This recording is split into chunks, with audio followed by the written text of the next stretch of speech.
I don't know, where to begin.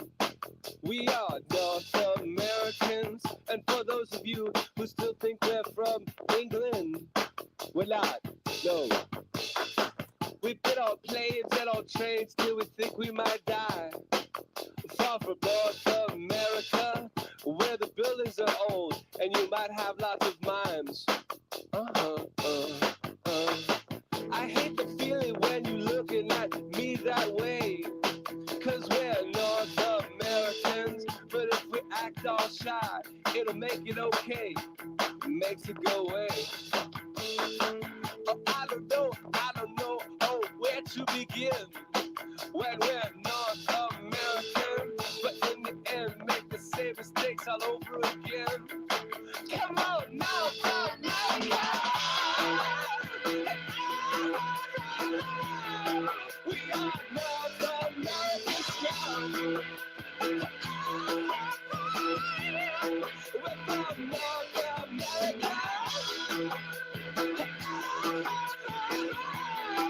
We are North American strong.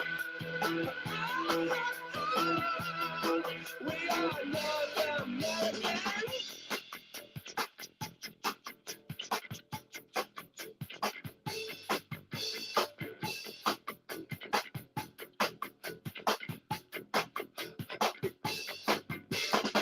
New York's the greatest if you get someone to pay the rent. Wahoo! North America! It's the furthest you can live from the government. Some South American Christians might disagree here in North America, but New York's the only place for keeping them off the street. Boom, boom. Now, we can't have parties like in Spain where they go all night. Shut down in North America. Or like Berlin where they go another night. All right.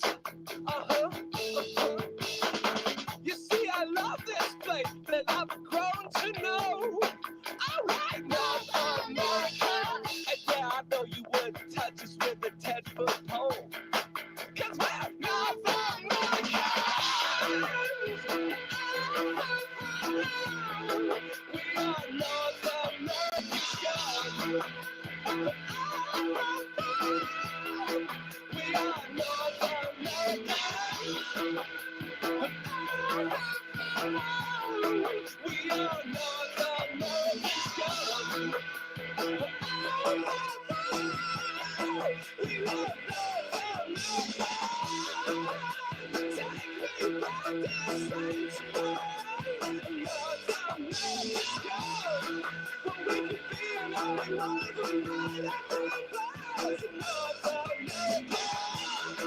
Where the DJ guitars play.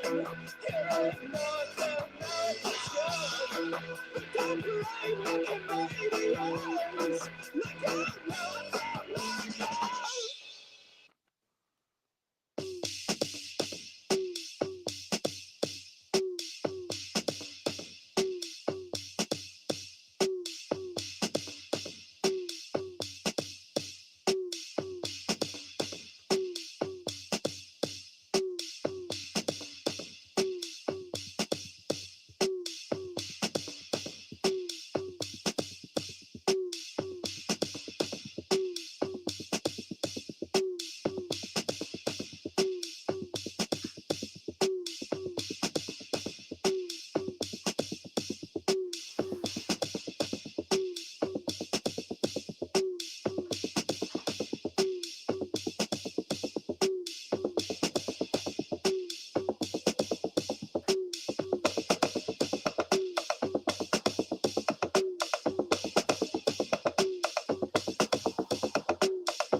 It's time to get away.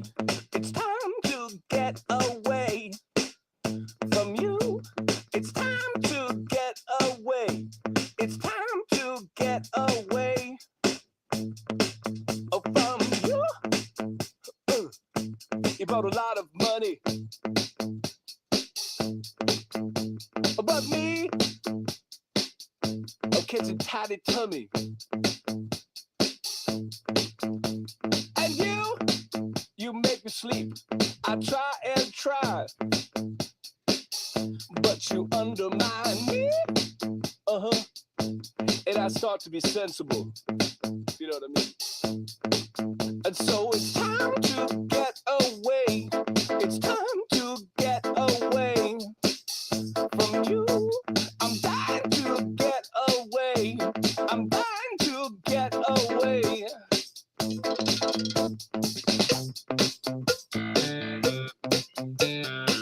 And next time we'll talk it over, and we can start again.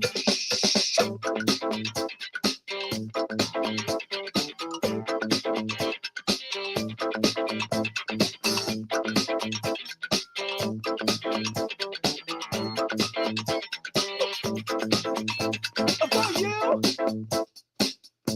I caught a lot of static.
Shout outs to you as we build a better country together, and a moral and good people leave the country better than they found it.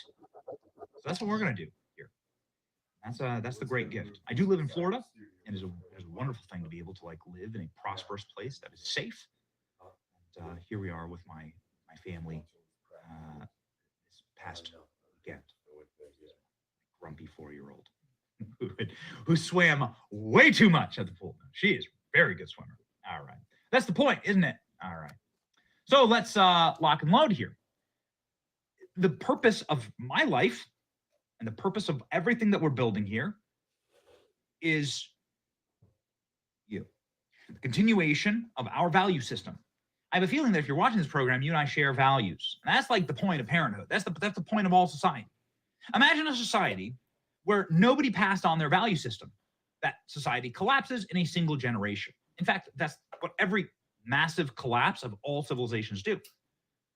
The only way that you continue your tongue, your people, your histories, your traditions, Christmas, the only way you keep any of that going, and the Super Bowl, right? President Trump's military parade that will be happening in a couple of weeks. It's going to be very exciting. We're going to be there. The only way you keep that continuing is to have children and impart your values in them as you raise them, right? And so as we join together in this, it's a good thing to acknowledge, one, the parents out there. Massive shout out to you, parents, grandparents, young people who want to be parents. There's a lot of those at this company, actually. And then two, to take a really quick primrose trip down memory lane and see what bad parenting looks like. So good parenting, passing on your values, establishing a nation, leaving the nation better than you found it. Bad just to let you know, Frogger, what's up? And I got some stuff recorded this morning from Duckbot that I'll be going through later. Parenting. Letting your cokehead kid wander around on the White House balcony. Here's Hunter Biden, ladies and gentlemen.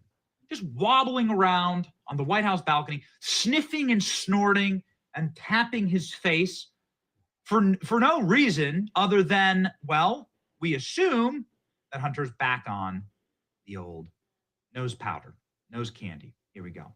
This is Hunter Biden, ladies and gentlemen. This was last 4th of July.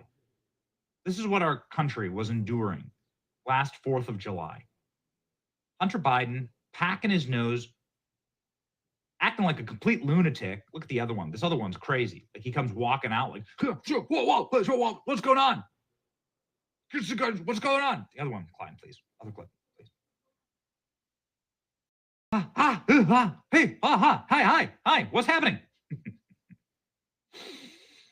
Oh boy. And we wondered at the time, would we ever learn what was happening inside the White House? I mean, according to all available sources at this point right now, Hunter Biden was acting like the chief of staff. ALX, grab that clip of Tapper. Grab that clip of Jake Tapper effectively saying that. Boy, we went off on Jake Tapper this past weekend on a Piers Morgan hit. But yeah, Jake Tapper's like, listen, everybody at the White House just knew Hunter Biden was effectively running the place. Is that why they were able to find cocaine in 3 different locations inside of the White House? Oh, there's just one baggie and we found it in a cubbyhole. That's not true. They found little stashes of cocaine all over the White House. What the hell was going on there? Can anybody explain whose cocaine it was? We were just at the White House this past weekend. We chilled out with Secretary of Defense Pete Hegseth. And we had a great time. But let me tell you what happened when I went into the White House. When I went into the White House, go meet Pete. We and more to come on this. We have some very big announcements. We're very excited about what we're working on. We told you we were cooking. We're very excited about what we were cooking. We had a great Friday and Thursday at the White House. A lot of meetings, a lot of interest in this audience. A lot of people inside of the White House very, very impressed with what we're building here. You, me, this chat, how alive it all is. And ladies and gentlemen, Pete Hegseth is just one of those guys. But before heading into meet with Pete Hegseth, I had to do something quite humiliating. I just call it what it is. It is humiliating. I had to stand there on a rubberized mat in front of a cage. And I had to put my hands up, and I had to let a drug-sniffing dog sniff me. It's not just me. They didn't single me out. This is what happened with everyone at the White House. Everybody who's a visitor to the White House residence building has to go through this process. It's something that, of course, wouldn't allow you to carry bags of cocaine into the White House. These are very mean German shepherds who are snarling and slobbering and sniffing quite aggressively on the other side of the cage. Have you been to the White House? Then you've experienced this. I know that there are members of our staff online right now who can attest this is what you have to do. So how in the hell did a baggie, multiple bags of cocaine get into the White House? It really begs the question, who was it? Well, if you know anything about White House security, you'll know that, that security gets waived for specific protectees. If you are someone who has facial recognition, there's a very specific classification, has a red badge when you're going to the White House, or no badge. But facial recognition, someone who's famous, someone who's the president's family, on facial recognition alone, they will wave you into the White House. You'll be able to skip security. The only way, conceivably, that anyone gets in with a bag of cocaine in the White House is they are so well known and so famous that they get waved in. Who gets waved in? People in motorcades. You get brought in a motorcade, you walk out the door and they wave you in. This isn't really a hard case to crack, to be quite honest with you. This is not difficult. There are only very few people that can get waved into the White House. But that's how it works. Again, I had a drug-sniffing dog snarl and slobber on me as I am walking into the White House. There's no way that some dude in a tourist group brought a bag of cocaine into the White House. It's not possible. Hey, Alex, do we have Cringe Jean Pierre saying that? If not, let's grab that. Cringe Jean Pierre, back in the day, was like, oh, it was just a tourist group. Look at this photo. Here's the cocaine. Oh, it's just a tour group. Tourist groups don't get access to these little cubbies. Tourist groups have to go through the snarling, drug-sniffing dog arrangement. Tourist groups can't. That's a significant amount of cocaine. I've never done cocaine. But, like, you're a very popular guy in the club in Miami. You're walking around with that. Like a dog that's like at the end of its rope, like 15-year-old German Shepherd that can barely stand would be able to sniff that. Okay, at the end of their career. Honorable, noble dogs, mean-looking dog. I'm going to tell you, this is good. If anything, it is an intimidation practice going into the White House to have a dog do that to you. The point is that you ain't getting in unless you're a Biden family member. Now, we're picking on Hunter, but why don't we start at the top? Because, there are these really curious videos that pop up from time to time of there being two Bidens. Anybody who knows someone who's a drug addict or is on any type of mainline narcotic knows that part of the process of this drug affecting your bloodstream is that you can't close your eyes, you can't blink. You're like zoinked out of your mind. You might talk a little different. You might act a little different. You may well become a very different person when you're on a strong enough drug. This is the point for these addicts. They don't like who they are. They're fighting with God against who God made them. It's a real problem in our society, all across the spectrum. But let's stay on track here. Is Joe Biden the one who was using the cocaine? Let's ask the question as though we're playing a game of Clue here. All right? Because the big news this weekend was that the FBI is now going to be investigating the cocaine. And the FBI knows whose cocaine it is because a nose was in the cocaine. Oh, boy. They have DNA evidence inside of the coke. So, look, really wouldn't be a hard game of Clue. The old schnoz and the DNA test. Holy shit. But here's the best clue that we have. That it might be Joe Biden's. A clip we love to play. We're the only show that ever plays the damn thing. But here's proof of there being two Joe Bidens at the White House. Go. Be pro-insurrection and pro-cop. You can't be pro-insurrection and pro-democracy. You can't be pro-insurrection and pro-American. Donald Trump lacked the courage to act. The brave women and men in blue all across this nation should never forget that. That's just one clip. Got to show the other one. Yeah. Sorry, Alex. You got to grab the back and forth here. That's okay. Ladies and gentlemen, as we get the actual, I mean, that's one version of Biden. But what's important is that you play the back-to-back with Joe Biden in the same suit, the same place, the same location, on what I believe is like the same day, and he's a very, very different person. Here we go. As we fight inflation, you can't be pro-insurrection and pro-cop. Bringing down gas prices is a big part of the job. You can't be pro-insurrection and pro-democracy. You can't be pro-insurrection and pro-American. Here's the good news. Gas prices have dropped every day this summer. That's more than 40 days in a row. Donald Trump lacked the courage. Look at the eyes.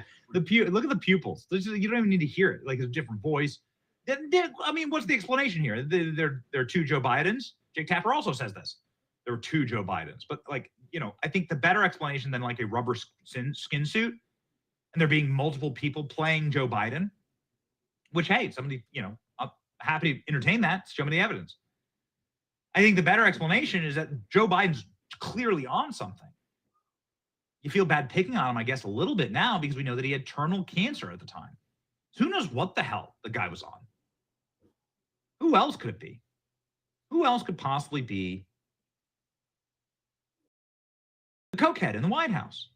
According to Secret Service, well, it was someone in the Biden family, but not who you'd expect. That's what we've heard so far. Ashley Biden? Ashley Biden was on lots of drugs. Ashley Biden is somebody who admittedly was just an addict that completely blitzed out of her mind. Here's Ashley Biden.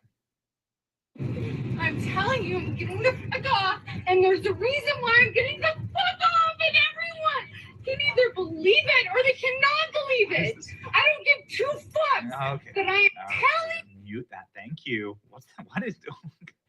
What's going on, guys?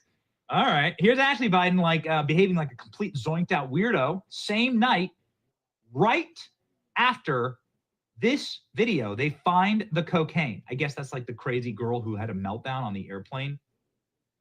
But it's a little profane for the show. Thanks.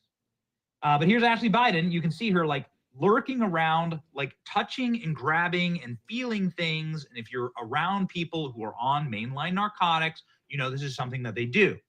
This is something that they're constantly doing. Like, look at, she's going crazy. Look at her.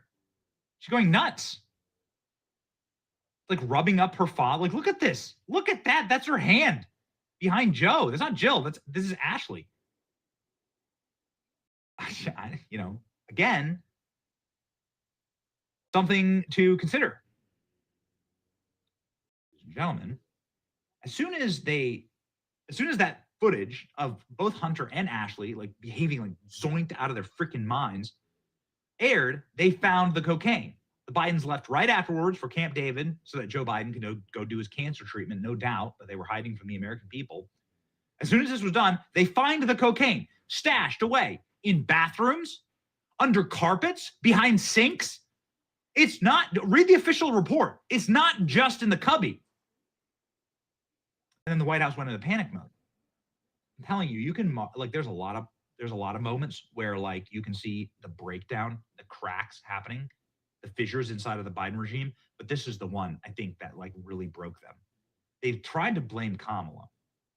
Now, Kamala has plenty of behaviors, let's just say, that would indicate that she's on something. We all know this.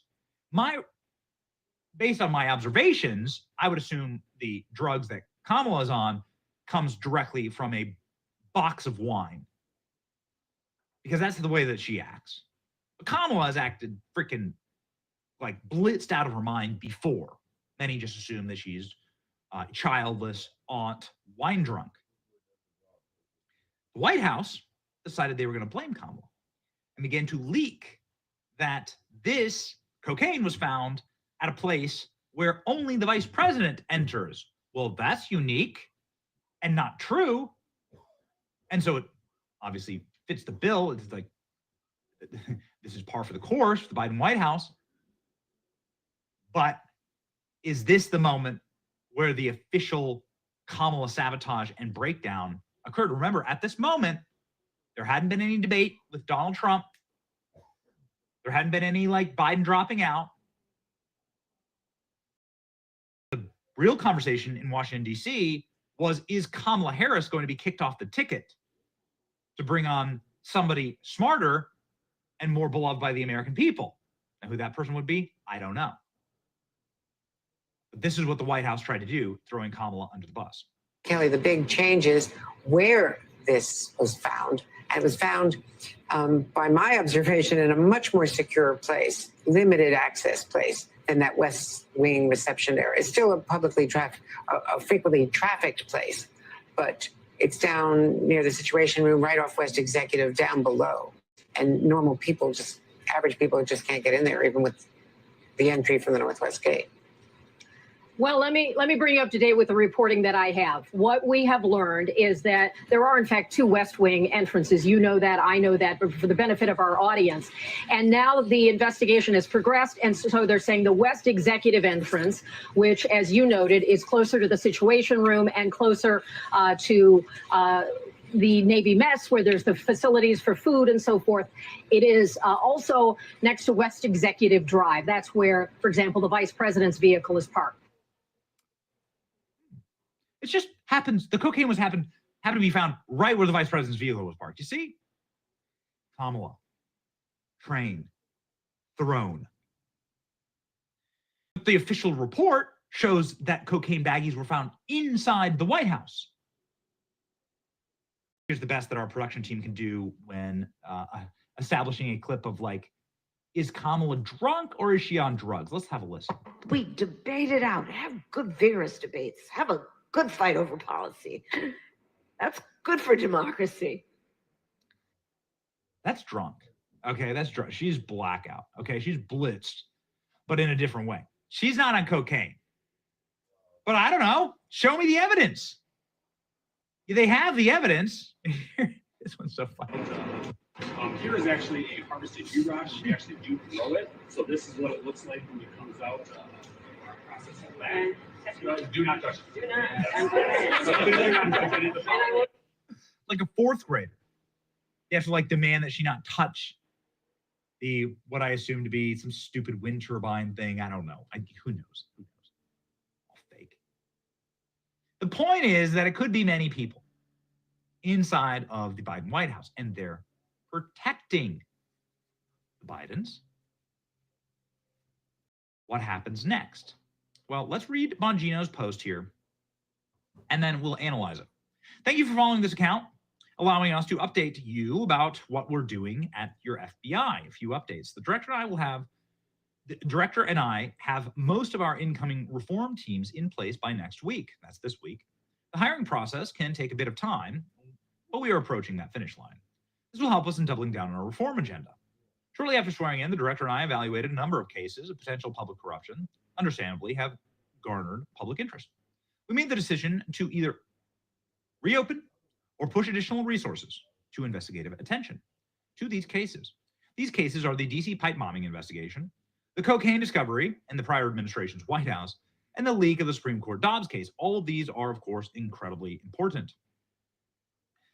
I receive requested briefings on these cases weekly, and we are making progress. If you have any investigative tips on these matters, you may assist us by contacting the FBI. The director and I have done only one media interview together, and we decided early on to limit our media footprint overall in order to keep that attention on the work being done. There are both positives and negatives to this approach. We have chosen to communicate in writing on this platform to fill some of the inevitable information vacuums. I try and read as much of your feedback as possible, but the workday is busy, and my office is a SCIF, secure facility, with limited phone access, no phone access. In response to feedback, positive and negative, from our interview last week, we will be releasing more information, which will further clarify answers to some of the questions asked in the interview. That means information on January 6th, Jeffrey Epstein. This means information on the Trump assassinations. Those are the topics that added the negative feedback or the hot water to Cash and Dan. Thank you all for your support. God bless America and those who defend her, says Dan Bongino. So what's to be made of this? He lists the three major cover-ups from the last administration that are the priority. Listing them in order: DC pipe bombing, the cocaine discovery, prior administration, and the leak of the Supreme Court Dobbs case. The cocaine we're leading with because it's the clearest example of cut and dry government corruption. Cocaine is a tier 3 substance. It's flatly illegal. It was probably acquired through an open border and cartel smuggling. Most likely this cocaine can be traced back to some of the most evil and criminal organizations on earth, and it was brought into the White House. Prima facie, if you bring a substance like that into the White House, you could also bring anthrax into the White House. You could also bring some type of, something that could explode. You could bring something terrible into the White House. You could really do harm to the President of the United States. There's a massive issue. It's not just like pointing and laughing at Ashley or Hunter Biden. There's a huge cover-up going on here because the Secret Service has found DNA on that cocaine baggie. That cocaine baggie resides in Quantico at an FBI laboratory. Instead of disclosing to the American public whose it was and who should be criminally prosecuted because you're not allowed to have this substance, it's illegal, they did a blatant cover-up. And more importantly, Joe Biden, who they were covering up his terminal cancer, collapsed at the debate, and the news cycle was sort of lost on cocaine. But Dan Bongino is reopening it. It's really important because the way that you watched them squirm at the time, how scared they were that people would start asking questions. Listen to Cringe Jean-Pierre explain away the White House's official line here as to what happened with the cocaine. Go. I think once and for all, whether or not the cocaine belonged to the Biden family. So, Okay, I hear you, but you're asking me a question, so I'm answering it for you. And so that's why he said the Hatch Act. So I would, have you read the transcript and read the transcript fully so you can see exactly what he was trying to say. So that's number one. So we're not avoiding the question. That is not true. We've answered this question, litigated this question for the last 2 days exhaustively. There has been some irresponsible reporting about the family. And so I got to call that out here. And I have been very clear I was clear 2 days ago when talking about this over and over again as I was being asked the question. As you know, and media outlets reported this, the Biden family was not here. They were not here. They were at Camp David. They were not here Friday. They were not here Saturday. They were not here Sunday. They were not even here Monday. They came back on Tuesday. So to ask that question is actually incredibly irresponsible. It's good to just go back and watch like what we all lived through. It's so important to go back and see like what we were all subjected to. Remember this cretinous DEI hire, the mop, she's lovingly called Cringe Jean-Pierre, a name we haven't said in months, playing the oldies here, had to straight up lie, and she did lie. She lied about where the cocaine was found. We have a provable lie here. First off, here's the lie. I believe that the Secret Service did a thorough investigation. Certainly not going to opine on the investigation. Of course, we're going to have confidence that they're going to do their jobs and do everything that they can to get to the bottom of this. Of course, that is something that we have confidence. We will always have confidence in that. But as you just stated, we've been briefed on the outcome, and in their public statement, as well as the Secret Service have said, there is hundreds of visitors that traveled through this area where the cocaine was found across that weekend. And so I'm going to leave it to them for any additional information, but certainly not going to opine on the process here. But we believe it was a thorough investigation. Hundreds of visitors, huh? Well, that's interesting. Let's go ahead to this article, shall we? An article that was buried deep because it did such a great job analyzing what exactly happened here. This is a Daily Mail article. This is from 13 November.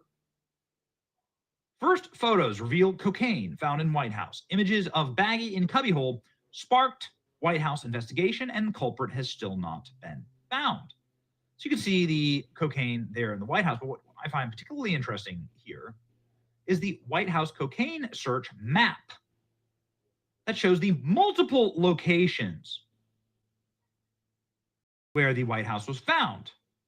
This was first reported out, and then the White House did everything they possibly could to cover it up. Initial reports about the cocaine discovery said it was found in the White House library, and then the West Wing lobby, then finally in the cubbies near the West exclusive entrance. 3 different locations. Now, we were just at the White House. You can see here in this map of the White House, you're looking at the most exclusive places in the White House. The West Wing lobby is just a stone's throw from the Oval Office there. The library is private. It's closed off. You're not allowed to go there unless you're on official business. You can't just go wander through the White House library.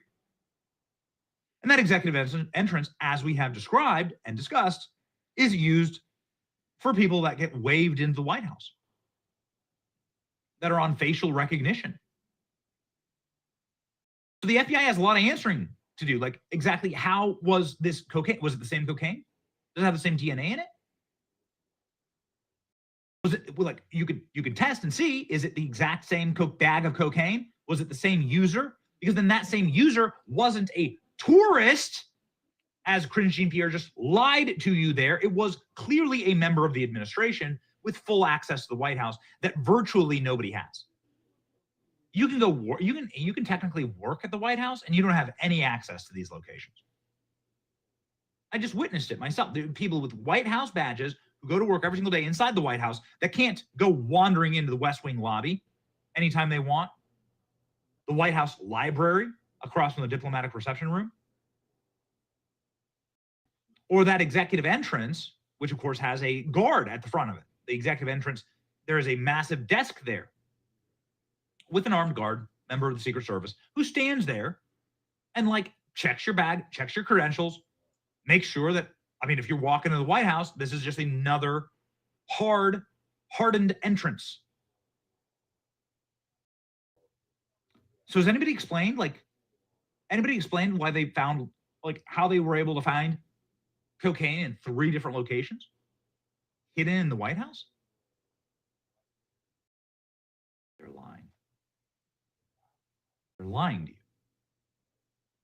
And they were able to find DNA. And then they shut it down. It's incredible. FBI agents have come on our program, and we've done hours. We've done thousands of hours on January 6th, the pipe bomber. Thousands of hours? Yeah, definitely. In total. We brought on the world's experts on this. And the FBI agents that were on our program, he was Garrett O'Boyle. And he said, yeah, I was on the J6 pipe bomber team. And we were like this close. We had someone identified. We knew exactly who they were. And then Merrick Garland, Christopher Wray, and the FBI told us, cut the case. No more investigation. You're done. It's like you're this close. You have DNA evidence. You know exactly who the bomber is. You know exactly whose cocaine it is. And then they come in and they kill it. This was the operation. It should make you enraged. Okay. To take the sting out of it. Here's President Trump. Musing, like, whose cocaine was it? Really? Let's go. There's never been a time where we've been closer. We're inches away, and we have a man that literally can't speak. He can't get off a stage. The other day, he tried to get off a stage. Now, look, I'm up here now. There are a lot of people. There's a lot of television going crazy. There's so much. I'm up here. But, you know, when I'm finished, I'm going to look over there. I'm going to see an exit. I'm going to look over. I can take that one, that one. And what I can't do is walk through the back wall. And he turned her. Did you see the other day? Thank you. Thank you. Thank you. Thank you. Oh. You know what happens after about 20 minutes, the stuff that he's taking wears off. So he gets a little groggy. Gets a little bit groggy. They say, get him off the stage. That shit's wearing off, man. Get him off. No. And I'm sure that the cocaine that they found in the White House, that I'm sure, I feel certain it had nothing to do with Hunter and Joe, by the way. Here, Dad, have a little of this stuff. It's going to liven you up a little bit. Can you imagine they found a stash that you wouldn't believe and nobody laid claim to it? The official line here, after 11 days of investigation, DNA evidence and Secret Service whistleblowers saying that it was a member of the Biden family's cocaine, is that the Secret Service has closed down their probe without identifying a suspect due to lack of physical evidence and supposed lack of cameras to capture who may have dropped off the baggie. That's total and complete bull. Try my hardest not to swear loudly and angrily. When you are at the White House, you are like well aware that every second of your movements is not only being recorded, but that your face is being scanned. You have to stand there in front of multiple cameras just to get in.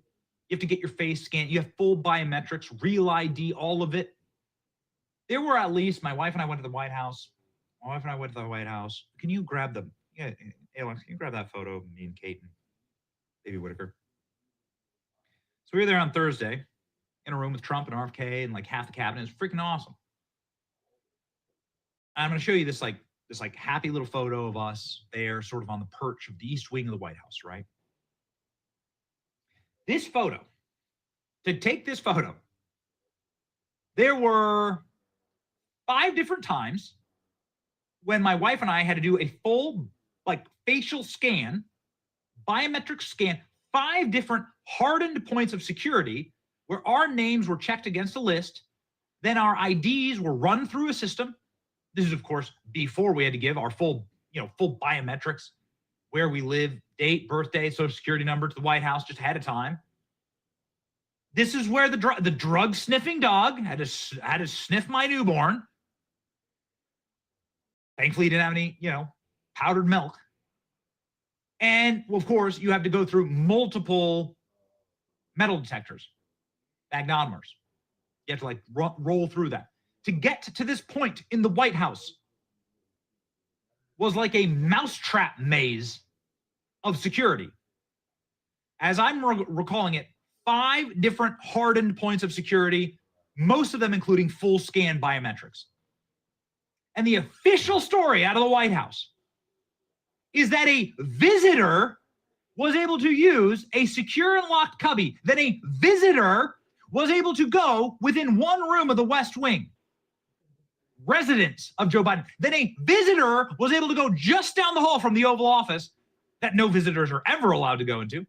And then a visitor was able to hang out in the library and do blow in the library. That's their official line without ever being on camera.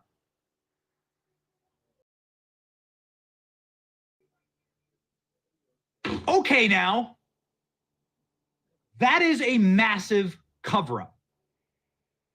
It's going to be, this is why Joe Biden pardoned his entire family. This, among many other reasons, is why Biden pardoned his whole family. That's it. This would be, I mean, the pardons include the cocaine use in the White House. But it's still worth dragging these people out and proverbially crucifying them. It would be so good to like get an understanding of who knew what. And maybe there are prosecutions. James Comer on our program talked about where this evidence was at the time and where it is now. I don't believe half the stuff that is told to us by the feds. And Jamie Comer, head of government oversight, can only tell us what he's been told. Jamie Comer saying it's going to be really hard to do this investigation because the FBI, much like power washing the roof after Matthew Thomas Crooks staged a near on-air execution of the president, the FBI has destroyed all of the evidence. Interesting. Is evidence really ever truly destroyed by the FBI? It's a good question here. Here's Jamie Comer. Okay, so taking a step back and looking at some of the other scandals, what's going to happen with this cocaine in the White House? I know you've been on that beat as well. Apparently, there's DNA. Are we gonna get a chance to actually look at some of the things that have been covered up over the past 4 years? Because it seems like the cover-up operations have been sweeping in the DOJ. You can forget about the cocaine in the White House because they destroyed the cocaine. It was in a little plastic dime bag or whatever you call it. So, I mean, the potential for fingerprints were really good. Then you had all these cameras in the White House.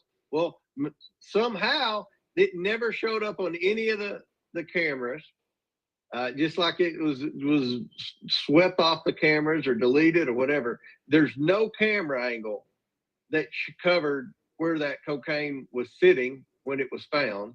And the plastic bag that contained the cocaine, they destroyed within 24 hours of finding it, the FBI. They said they didn't have any technology that could tell any fingerprints, which meant somebody must have walked in the summer wearing gloves in the White House. Did that come up on the video? Nope, nobody with gloves on.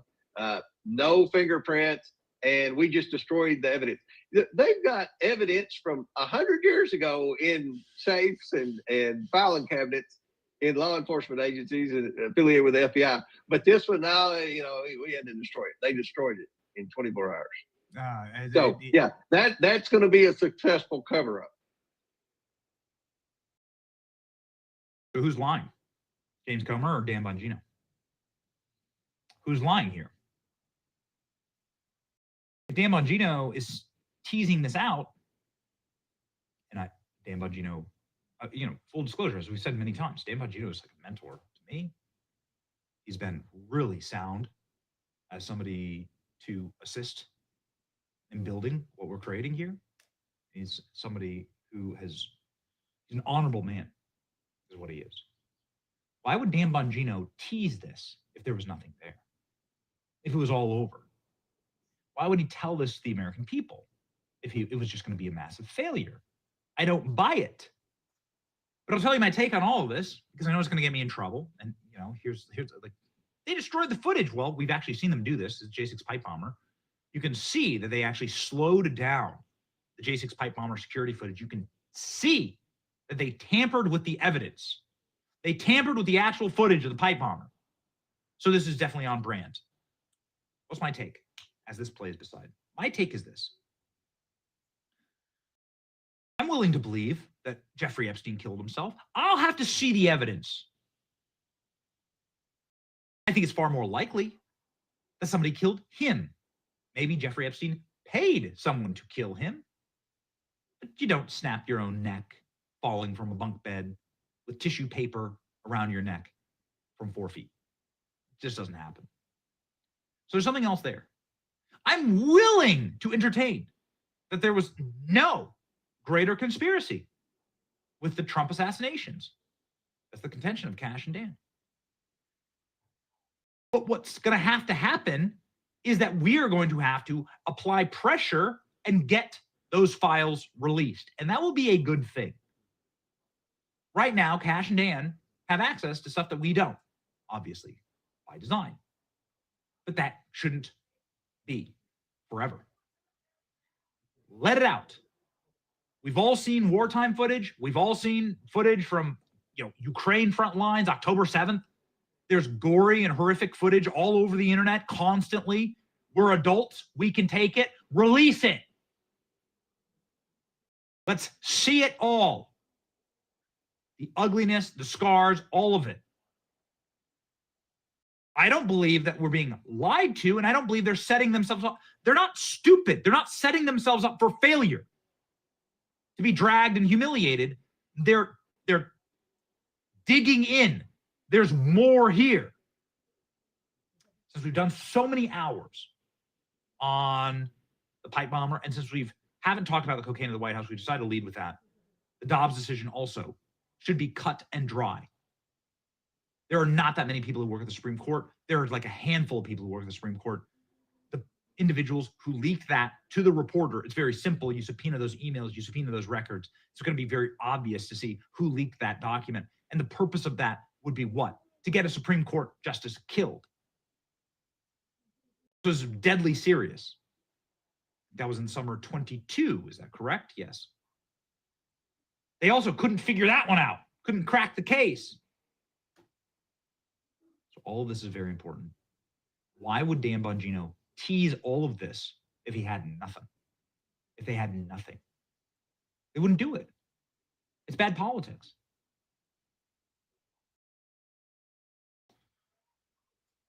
So we have a lot of faith in this, and that faith needs to get some rock solid footing underneath it. And the way that you do that, the way that you restore it all, is to release it. And so that's going to be our charge on this program. We're not going to call people liars. We're not going to lose our minds. We're not going to freak out because it's not happening on our timeline. We want it to be done right and correctly, but we're going to demand all of the evidence. And I trust the American public. The American public can see it for themselves. I don't trust FBI analysts. I don't trust CIA analysts. I trust the American people. And I trust the autists of the internet to go through everything, find fakeries, find the truth, give us the evidence. Same thing with the cocaine. So that's where we are, ladies and gentlemen. One final thing on this note. Well, one final thing on this. I checked in with the FBI this weekend. Yeah, good sources. You obviously know Kash Patel from being on our program. I found an old photo of Kash Patel in my kitchen, actually, like 2 4th of Julys ago, with his children's book. And he was hand delivering a children's book to my 2-year-old at the time. Wild photo. We'll pop it up on the show tomorrow. But the point is that we are locked in with the people who are really doing these investigations. And they tell us, get ready. Like really, really big things are happening and really big things are coming. And we believe them. They've never lied to us. So that's where we're going to stick. Okay? All right. Ladies and gentlemen, I encourage you, while you are awaiting these releases from the FBI, while we are awaiting these Epstein documents, you might be waiting for a while, okay? But we're gonna like hope against hope here. While you're waiting, you should do that in a sauna. You'd be able to wait in a sauna for that long. Most people don't have room for a sauna, and saunas at your house. I mean, some rich people can have them, but not I. I don't have the room, nor do I have the funds to install a sauna. Saunas are awesome for you. They're good for your health. And those health benefits have been proven in study after study after study. Bond charge. Infrared sauna blanket is how I get my sauna benefits without having to install a sauna in my house. It's something that is constantly used as my wife and I are trying to increase our health, trying to stay on top of the energy requirements and the sleep and rest requirements that we have. It is a constant grind. And so we are fighting against, well, human nature itself when it comes to the amount of energy depletion at the end of the day. At the end of my day, I use my infrared sauna blanket. I do it after my kids are asleep. I have a mask. I'm going to post a photo. I'll post a photo tonight on my stories, on our stories, okay? I have a mask. I put it on my face. It does scare the kids if you have little kids because it looks like a Halloween mask, but it's great. It's great. The benefits are spectacular. It leaves you feeling completely euphoric and refreshed after every single session. On charge, ladies and gentlemen, is what you should use. My wife, by the way, swears by it, and she used it while pregnant and really assisted. All products from Bond Charge are HSA and FSA eligible, pre-tax savings of up to 40%, plus free shipping on every sauna blanket and 12-month warranty. Go to bondcharge.com/Benny and use the coupon code Benny to save 15%. That's BONCHARGE.com/Benny and use the coupon code Benny to save 15%. These statements and products have not been evaluated by the Food and Drug Administration. These products are not intended to diagnose, treat, cure, or prevent any disease or condition. All right, ladies and gentlemen. Somebody who comes on the show and is like a very warm blanket to me is the single most trusted pollster in all of America. His name's Mark Mitchell with Rasmussen Reports, and he has a historic trend line to talk with us about. Breaking right now. Mark Mitchell joins the program.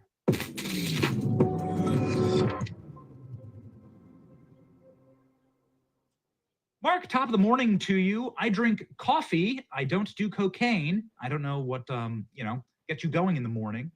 That's what we've been talking about on the show here. Polls, okay. Yeah, good numbers. That's what gets me going. Maybe that's why. They didn't have any good polls in the Biden era. Maybe that's why they had to resort to something stronger.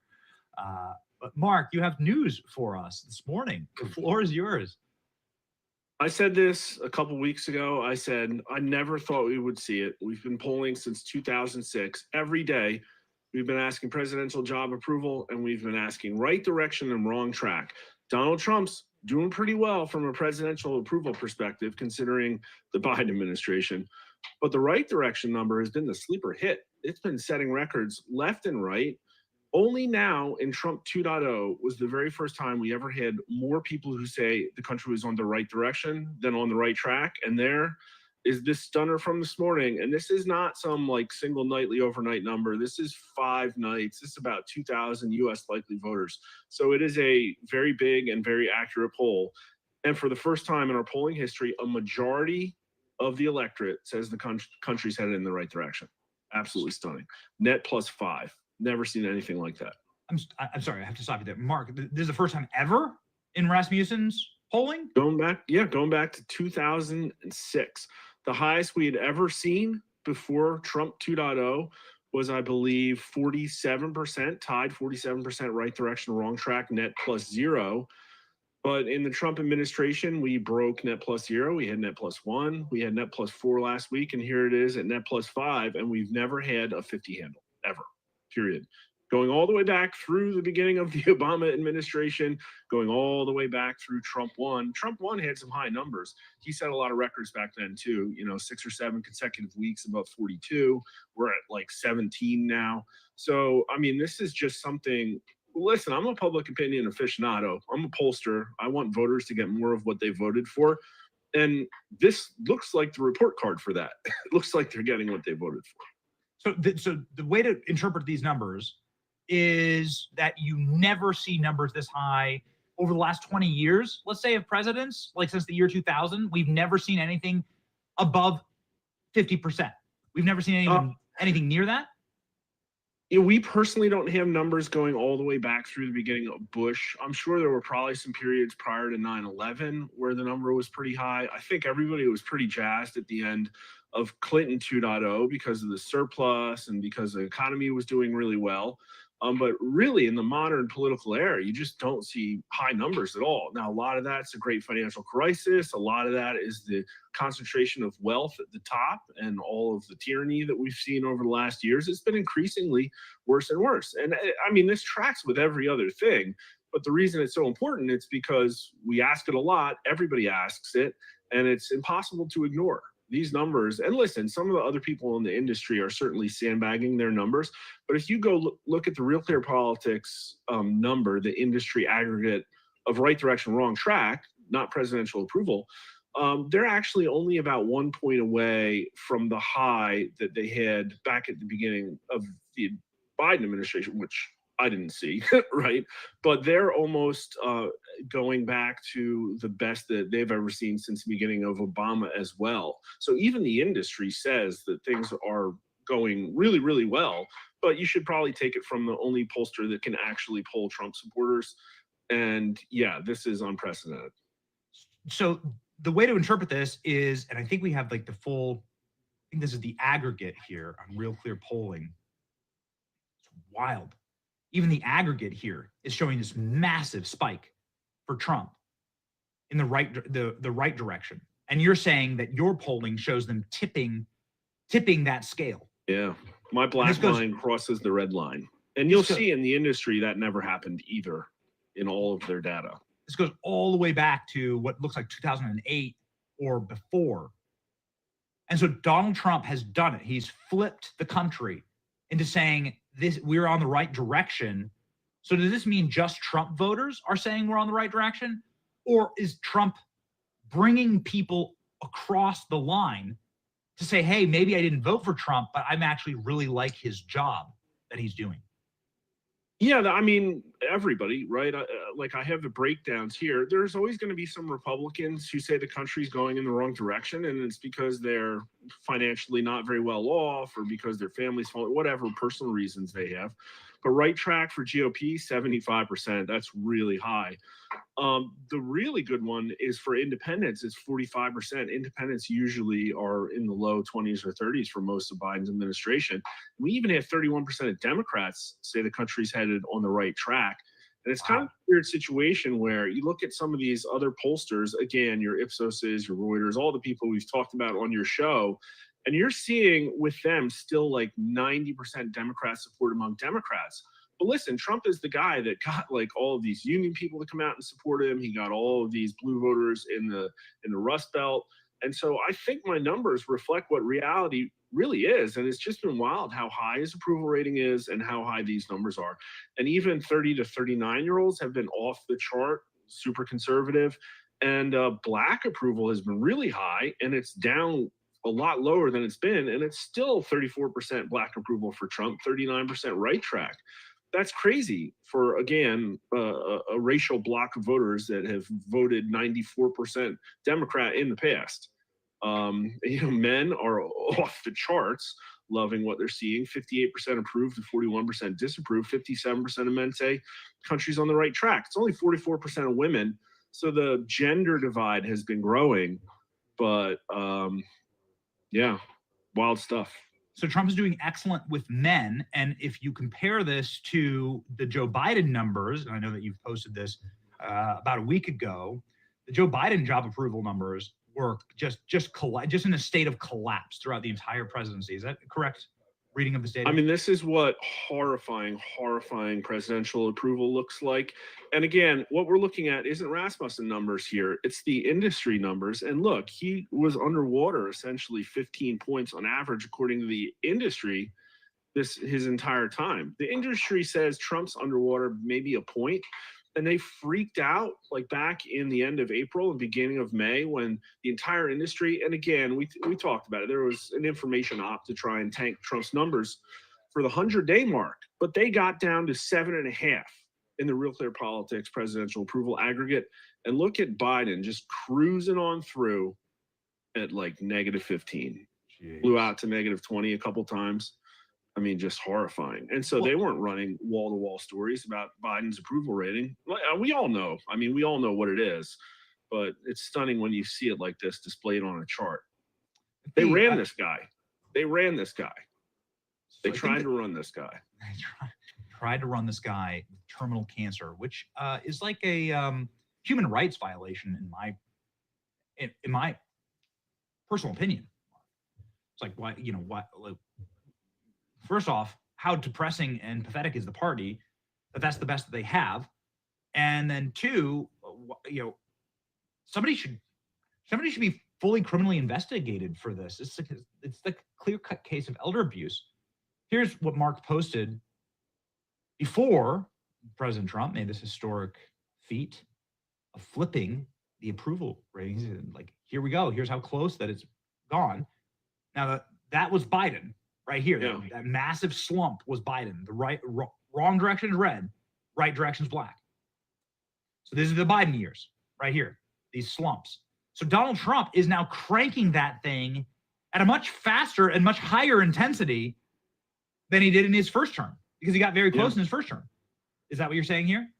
Yeah, even in the industry numbers here that include all of the bad ones, the Trump first administration stands out like a sore thumb. You could see it there. It's that narrow area just before COVID hit and things went up and down. Right before that second yellow circle, that second yellow circle is the fake euphoria that probably ABC, Washington Post, and New York Times and others baked into their polls because they finally got the orange man out. I didn't really see a spike like that when Biden came in, but immediately, even in their numbers, look at the utter collapse. He barely made it to his first fall, and people were chanting FJB in the stadiums. Jeez. And I think that was there is, I think, where the country really changed.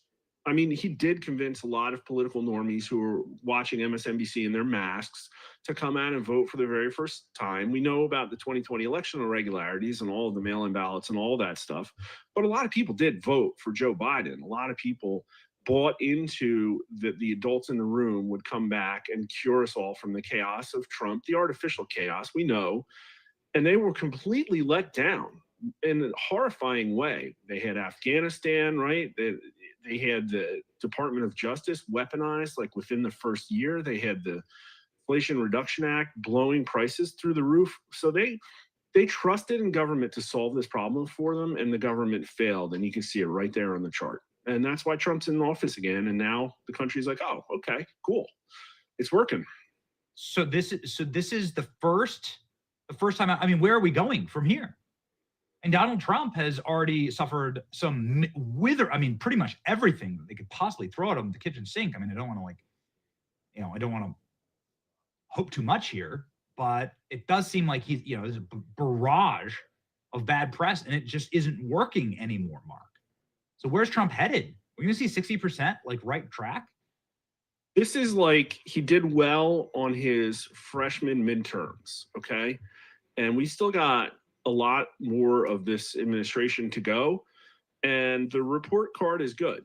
But the problem is that the exams get harder, right? And so I think part of the reason we're seeing the numbers this high is that we got to summer without anything blowing up. And people tried to convince people that things were blowing up. They didn't. And what happens in summer usually is the numbers just kind of drift and everybody chills out. And I don't know, they'll probably swing all over the place. I think there'll be some highs. I think they're going to try and hit Trump with everything they got coming out of August. They're probably going to try. They did this in 2022. They did it with the Dobbs decision. And this is what they did in August of 17 also. the Russian collusion stuff was really sort of festering all summer, and then it was just wall-to-wall press coverage, and it really did draw some blood for Trump, got his approval rating down into the high 30s, but he clawed it back out into the high 40s. I don't think they have anything like that, though. That's the problem. They've pretty much used everything they have available, and so I guess they only have, I mean, you know, the deep state is infinite in its creativity, so I guess we will see. But I also think the message is that things are good right now, but they have a chance to turn south. We just polled our first generic ballot of the cycle. It was only 1,000 likely voters. It's super far out, but the Democrats were up one. And that's new. We've had Republicans up in every single time, all the way going back to 22. And so this should be perceived to be a wake-up call to people who understand what voting for Congress means. Listen, Congress performed in the generic ballot pretty similarly to Trump in the fall. And if Trump's up 6 in approval right now and the Democrats are up 1 in the generic ballot, that's a message that Republicans are slipping. And so Donald Trump turns out low propensity voters to vote for him. He turns out Democrats and independents who cross over. And we saw those special elections, and we see what's happening in Congress and the Senate right now. And so, I mean, I can imagine they're trying to figure out, well, how do we do good in 2026? The answer is don't do what you're doing now. Donald Trump is a very non-traditional 2.0, Trump 2.0. This is a very unprecedented presidency. We are not seeing an unprecedented Congress right now. So Congress could F it up. Well, I think a lot of things could, right? I mean, you know, World War III, economic black swan, or literally Congress not giving Trump the agenda that he got a mandate for. And voters said that too. I mean, we asked Donald Trump, I'll pull this up. We asked voters, I want to get the words exactly right. Is Congress delivering on the mandate that Trump, the country was given? 60% of Republicans disagree with that. 60% of Republicans. Now, it wasn't strong disagreement, but that's not where you would want your numbers, because every single component of Trump's platform is overwhelmingly popular. So, like, what are they doing? It's all just the same, you know, trading pork over bargaining. Like, that's what they're doing, I think. No Doge cuts. You know, everybody's taking their chance to slow this thing down to get their own special. This should have been everything Trump's doing. Like, they should be, in my opinion, this is it. I think a lot of people thought this was an existential election, right? And then if the Democrats get back in power, but the question I have is the 60-vote filibuster rule on the table? And if the answer is yes, like, why is it not on the table now? Right.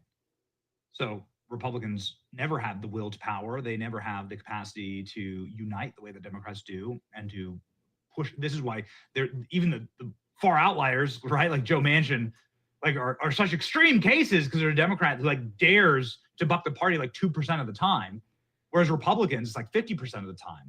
And you're seeing constant squabbling. So you're saying Republicans, if they want to keep power in the Senate and the House, they need to get on board, get their asses in gear, and start delivering on Trump's agenda, codifying Trump's agenda. 100%. And I think that, again, a lot of these big topics, like you talked about leading into my segment, are what a lot of people are paying attention to. The Epstein stuff, the cocaine cases, like wondering when this information that was promised is coming and when we're going to see action. And we've been polling on that as well. But the problem is that Congress is just this sort of sleeper in the back, and people are going to eventually add up what's going on and draw conclusions, and it will be when it's too late. But we asked people about releasing information about the Epstein case. And this is an important one too. I wanted to bring up because you were talking about it. Yeah. And the communication there is awful. Now, I understand that there's realities that happen in the FBI, but with an extra sentence or two of context, right? It could have been delivered a lot different to the American people. It would have changed the discussion on Twitter a lot. But the Trump administration promised to publish previously secret records about the activities of convicted sex trafficker Jeffrey Epstein and his associates, but have made little progress in doing so. How important is it to get these files out? 36% say very important, and 31% say somewhat important. So that's 2/3. Like, that's pretty good. Even Democrats like it. But then, as a sister question, we said the Trump administration promised to release evidence of widespread coordinated 2020 election fraud, but have made little progress. How important is it to get this evidence into the public domain? 47% very important, 24% somewhat. So that's 71. So overwhelmingly, people want election integrity. So let's not forget this aspect of institutional trust that was destroyed under Biden, the fact that people thought that this election was going to be stolen, and we haven't really heard anything about that stuff, right? And so we have very simple bills that we could pass. We could put paper ballots in, we could pass the save, we could do this stuff, and it's not getting done. And the answer from the Senate's going to be, oh, well, it's a 60 vote. You know, we can't get it through. Okay, well, make them filibuster for the entire summer a bill about election integrity. Let's do that. Let's put that on the table. Why not? Maybe a couple of them will drop dead, and then you'll get more of them. Like, I'm just saying, and it's not something that they're going to consider.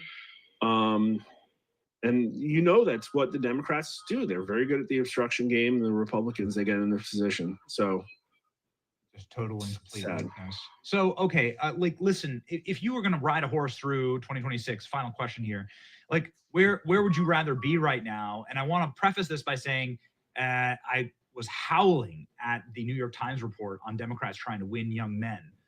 Democrats are wanting to spend billions of dollars to try and win over young men again, a demographic that they have lost spectacularly.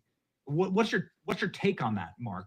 Is it possible to bring young men back into the Democrat Party based on your numbers, or is this just another massive slush fund of wasted cash, just like Kamala Harris's $3 billion presidential campaign underdate? Yeah, I think that's grifters trying to just make money off of the horrible situation Democrats are in.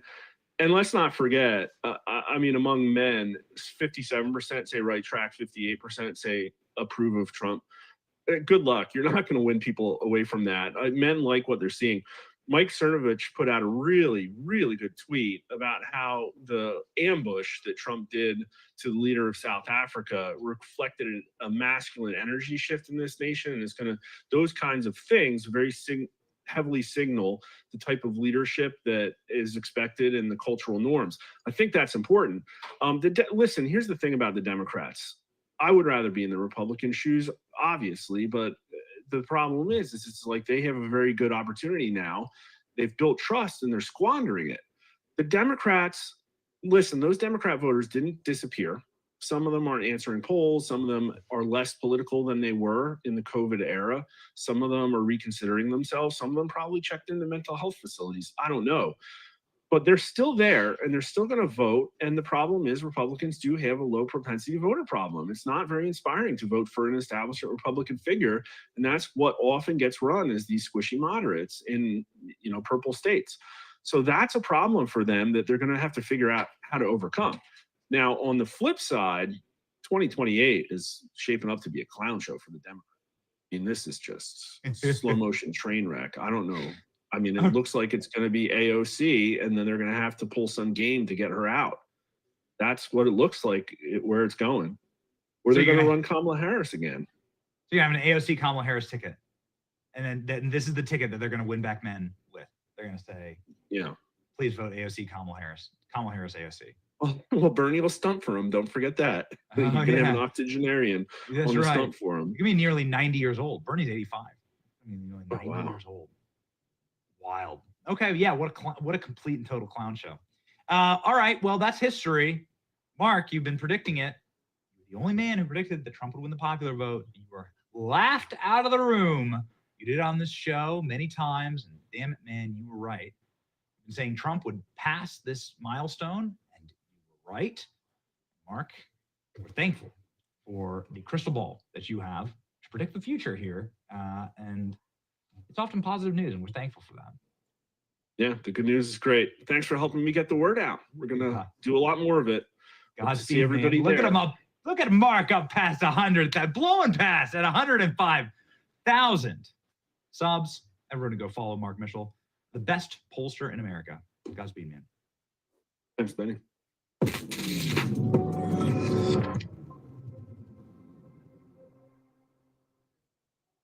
and gentlemen, we're going to be joined in just a moment by America's Mayor, Rudy Giuliani, who's going to have some interesting things to expand upon when it comes to Jeffrey Epstein and his death, murder, suicide. What was it exactly? Well, it sort of all hinges on the strange circumstances of the case. That, of course, the cameras went off in his cell, that he wasn't on the right block of a prison where he was supposed to be, that he was in a cell with a convicted strangler who's also a bodybuilder, very interesting, and that he tried to allegedly kill himself by using the substance about as thin as tissue paper because he was on suicide watch already, and dropping himself from a 4-foot tall bunk so severely that he broke his neck. Doesn't make any sense. Now, the prison itself that Jeffrey Epstein was held in was built by Rudy Giuliani. Nobody knows that prison better. There's a single journalist, before we get to Rudy, who's actually done a little bit of investigative work on how the prison was arranged and how this murder-suicide could have happened. It's remarkable that nobody really schematic this thing out. Nobody really did the investigation except for Tucker. And Tucker went in and actually game theoried what would have to happen for Jeffrey Epstein to be killed in his cell. And there's a, I think, plausible theory here. We wanted to play you this very quick clip with the preface that it is Cash and Dan Bongino saying, no, Jeffrey Epstein definitely killed himself, without adding any further context to it, which sort of reignited this entire conversation. Here's Tucker's reporting. No one came in or out of the tier, Barr said. Therefore, Jeffrey Epstein killed himself. So let's consider that claim rationally. On the night of August 9th, Jeffrey Epstein was being held in the special housing unit of the Metropolitan Correctional Center in Manhattan, the most secure part of the city's federal lockup. It would be physically impossible for a stranger to get in and out of this facility without an electronic pass and without being seen by the countless cameras in place between the street and the locked 9th floor of the building. So if Jeffrey Epstein was murdered, he was not murdered by an intruder, someone who came into the tier. He was murdered by someone on his own cell block, obviously. There were 7 other cells on Epstein's tier, and each one housed dangerous criminals. So if you were looking for a killer, you would figure out who was in those cells. But no one seems to have thought of that or done it. The Bureau of Prisons refused to provide us with a list of the inmates on Epstein's tier. It's not clear how many of them were even interviewed by investigators, despite the fact that some of them were transferred out of the facility shortly after Epstein's death. That's a baffling oversight. The best reporting we've seen so far, it's years old now, Tucker's old Fox show. And the next words we get on this years later are from Cash and Dan Bongino. And they said very curtly and very bluntly, no, Jeffrey Epstein killed himself. Cash and Dan said this, and do we not have the clip? Cash and Dan said this, and it caused a massive firestorm across the internet because, well, just a lack of evidence. Seems to be the evidence points in the opposite direction. Here's the clip. You said Jeffrey Epstein committed suicide. People don't believe it. Well, I mean, listen, they have a right to their opinion, but as someone who has worked as a public defender, as a prosecutor, who's been in that prison system, who's been in the Metropolitan Detention Center, who's been in segregated housing, you know a suicide when you see one, and that's what that was. He killed himself. You want me to get, I've seen the whole file. He killed himself. So this started quite a conversation online and led to us saying, as we've said before, that we know Cash and Dan to be men of upstanding moral quality. They are good and decent men. How could they say with such certitude that Jeffrey Epstein killed himself, given all of the demonstrable evidence here? Going back through the schematics of the prison and so on. It led us to ask quite a few more questions. And now we're honored to bring on the man who actually built the prison, who knows it better than anyone, Rudy Giuliani, to answer hopefully some of these lingering questions. Joining us live now, America's Mayor, Rudy Giuliani.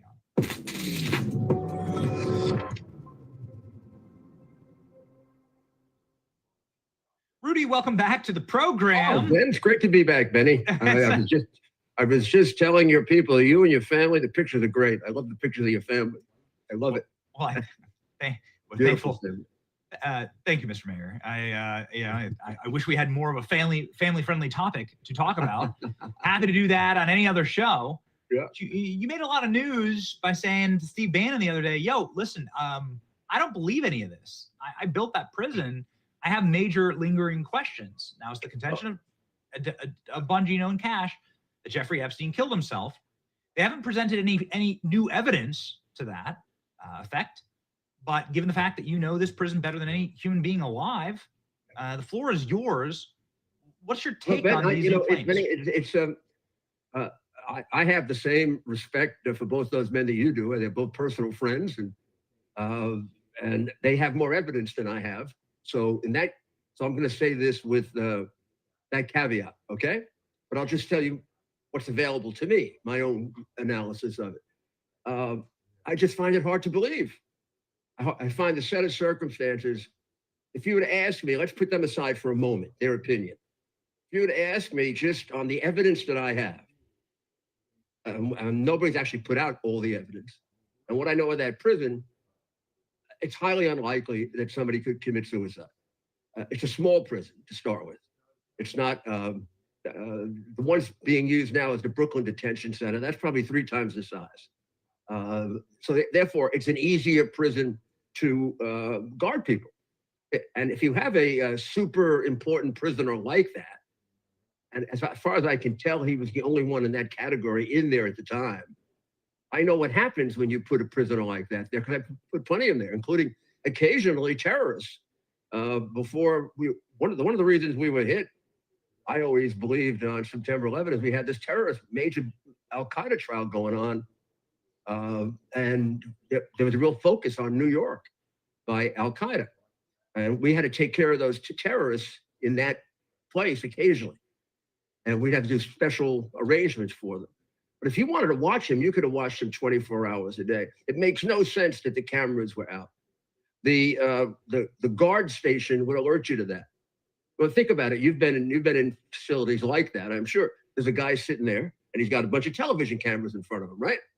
Those television cameras show him all the key places in the facility. If the camera is out for 2 hours, I mean, the guy's got to be taking a long winter nap to miss it. And not to have substitute guards there for a guy that just came off suicide watch a day ago.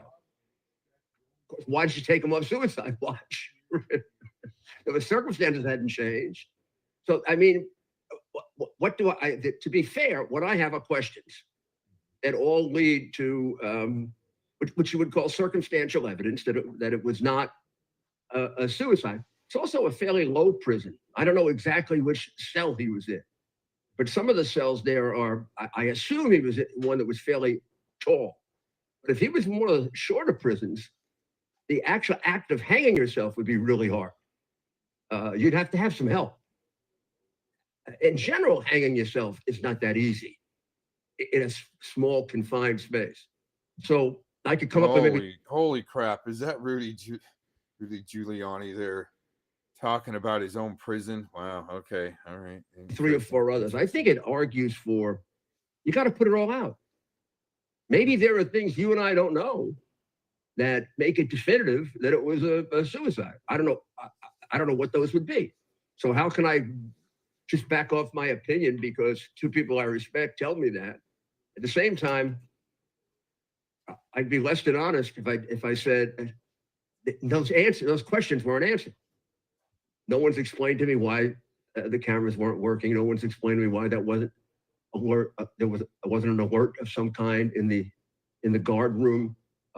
Maybe the camera didn't function that way anymore. I don't know. I can't imagine that you wouldn't have a camera where the security guy is particularly for a key prisoner. How could you have him unguarded for a long period of time? Why did you switch him? There could be answers to all that, including like if they just tell us the cell he was in and the height of it. That would help. Let's say it's 12 feet high, 14 feet high. Well, okay. But let's assume it's only 10 feet high. That's pretty hard to do that. So that's where I am on it. And the whole situation with him seems like for about 12 years, 15 years, this guy had some kind of special situation going on, right? Even that original case in the Bush administration. That was in the Bush administration, remember, when they basically gave him a deal that let him off for what appeared to be serial pedophilia. That's a pretty serious crime, except in California. And so the questions are there. That's all I can tell you. Yeah. So at that time, Alex Acosta, who was the federal prosecutor there in the Southern District of Florida, said that he was told to back off because Epstein belonged to Intel. That's what he said before the Senate committee. It's on camera. And he had to then back off, and then he got a plea agreement and walked. Right. And I don't know what implications there would. Let's assume for a moment that there's some kind of real serious national security issue that we're not aware of, and maybe shouldn't be. I don't know whether he committed suicide or not would matter all that much. Because they'd have to be looking for somebody who killed him. I think unless it was somebody we can't look for, I don't know. Right. And that of course begs the question, Mr. Mayor, like who would have the ability to go into federal lockup and kill someone? Who has that power? Who has the power to turn off the cameras? So if your contention is the cameras were off, this is very shady, no one was going in and out, yet the cameras get turned off. Jeffrey Epstein is sharing a cell with a serial strangler, who's also a bodybuilder. He also happened to break multiple bones in his neck in this very successful suicide. And, you'd have to beg the question, the cui bono, right? Like, who has the power to turn off cameras in a federal prison facility? The superintendent? I mean, the guy running the facility at the time, even the superintendent in charge, like the duty officer, I would imagine has the right to put them on, turn them off, and also alert people that have to be fixed. And how long does it take to fix a camera? I mean, they must have had an extra. There had to be a place in that facility that had a camera you could move there that was less important than that. That was the single most important prisoner they had, who, as I emphasized again, was on suicide watch. So those are the things that make you wonder. And then the apparent look. I have to believe, knowing the people involved, including the delay in putting out the things on Epstein, there's some very serious issues involved. These are, as you said, honest people. They have no. If this is wrong, this is a mistake. It's not a deliberate thing. But with regard to not putting the information out, there has to be a very serious national security issue that's going to have to be explained, or maybe this isn't the right period of time to do it, given what's going on in Ukraine, given what's going on in the Middle East. This can't be, some kind of a personal thing. This is a government thing. Just think of all the secrets we have, right? We keep them locked up for the Kennedy secrets were locked up forever, and who knows if we even have gotten the right information, if it wasn't changed already. So I think it just raises the question more, and there are a couple of answers that have to be given that, unless I'm missing something, I think you could give without giving away whatever the terrible thing is that they're trying to deal with. It does beg the question. You've been a prosecutor. You've obviously prosecuted some of the highest profile cases in the history of federal prosecution, bringing down the mob in New York, a lot of legendary cases. It's important to get the information out to the public, right? Like that stops people from asking or going down the wrong path, right? It's actually incumbent for the government, and we can take it. We're all adults. We've all seen tough photographs from wars and the Ukrainian front lines or October 7th or whatever. Like, why not just be out with it, with all of the information and evidence? Put it all to rest. It baffles me why not, because it does create a lack of confidence. When you have an open questions like this, and this isn't the only one, there are others, right, about the government. When you have open questions like this, that's the reason you end up with those percentages. So few people trust the government. So this all takes its toll. And when you need to summon that confidence, maybe it's not there. So yeah, these are important questions. They're not. This isn't some kind of frivolous case, or this is a case that's very, very important. This guy clearly had friends at the highest levels of government, not just our government, at the highest levels. So this is not voyeurism. This is national security. So one final question about Epstein and the cross-section with New York, because he was living inside of a $53 million mansion on the Upper West Side.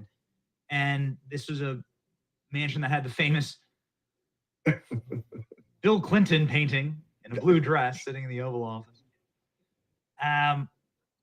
Did you know anything about that place? I don't. It's a really strange thing. I didn't. Can we have any evidence from there? We have photos, Mr. Mayor, of the FBI. The FBI released some photos that they probably regret doing that have boxes of it. He had boxes of hard drives that were wrapped in yellow evidence tape. And the FBI testified that they didn't put the tape there. We have boxes of them. CDs with that say nudes on them. The CDs say nudes, Mr. Mayor. I don't know why I'm laughing. It isn't funny, but it is weird. What the hell is this stuff? I'm very glad to say I never saw the place. Yeah. All the time I was U.S. attorney, and all the time I was mayor, and all the time I was in New York City. I'm not sure. I don't think I ever met him. I have no recollection of meeting him or knowing about him. I think I heard the name a few times as a big Democratic. When you'd read about major Democratic fundraisers. When he got in trouble, I remember the name. Oh my God, there's another Democratic fundraiser that's a pervert.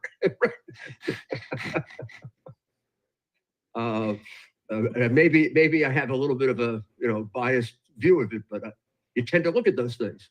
But yeah, that should have yielded a tremendous amount of evidence. What about the island? I mean, gosh almighty, the island, you could search the whole darn place. I can't imagine this guy'd operate for the period of time he did, and he left no evidence behind. Or, now this is a supposition, and it could be wrong, but he seemed to me the kind of guy that would be framing people, doing what the mafia used to do when they ran all the gay bars. People wondered, why would the mafia run gay bars on the west side of Manhattan?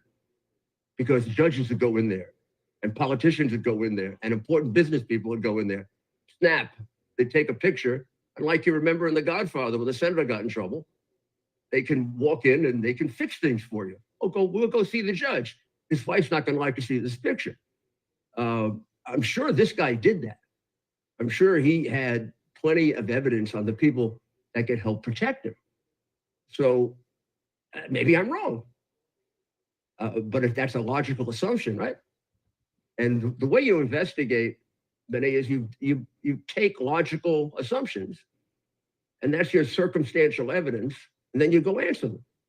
I always followed the rule: you start a murder investigation with the person with the biggest motive. The person with the biggest motive logically committed probably 70% of the murders. So I always wondered why Lyndon Johnson wasn't the major focus of a John F. Kennedy investigation.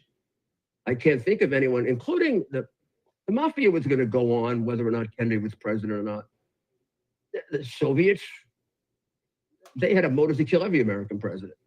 They didn't do it. Cuba maybe, but probably they'd have to have the help of the mafia. I don't know that Cuba could have penetrated. But then you got the guy with the most obvious motive. He wasn't going to be president. They were thinking of dropping him in favor of Governor Connolly, who was in the car with him. There's rumors of that. Robert Kennedy despised him. Robert Kennedy knew he was a massive crook. That he couldn't even believe that his brother took him on the ticket.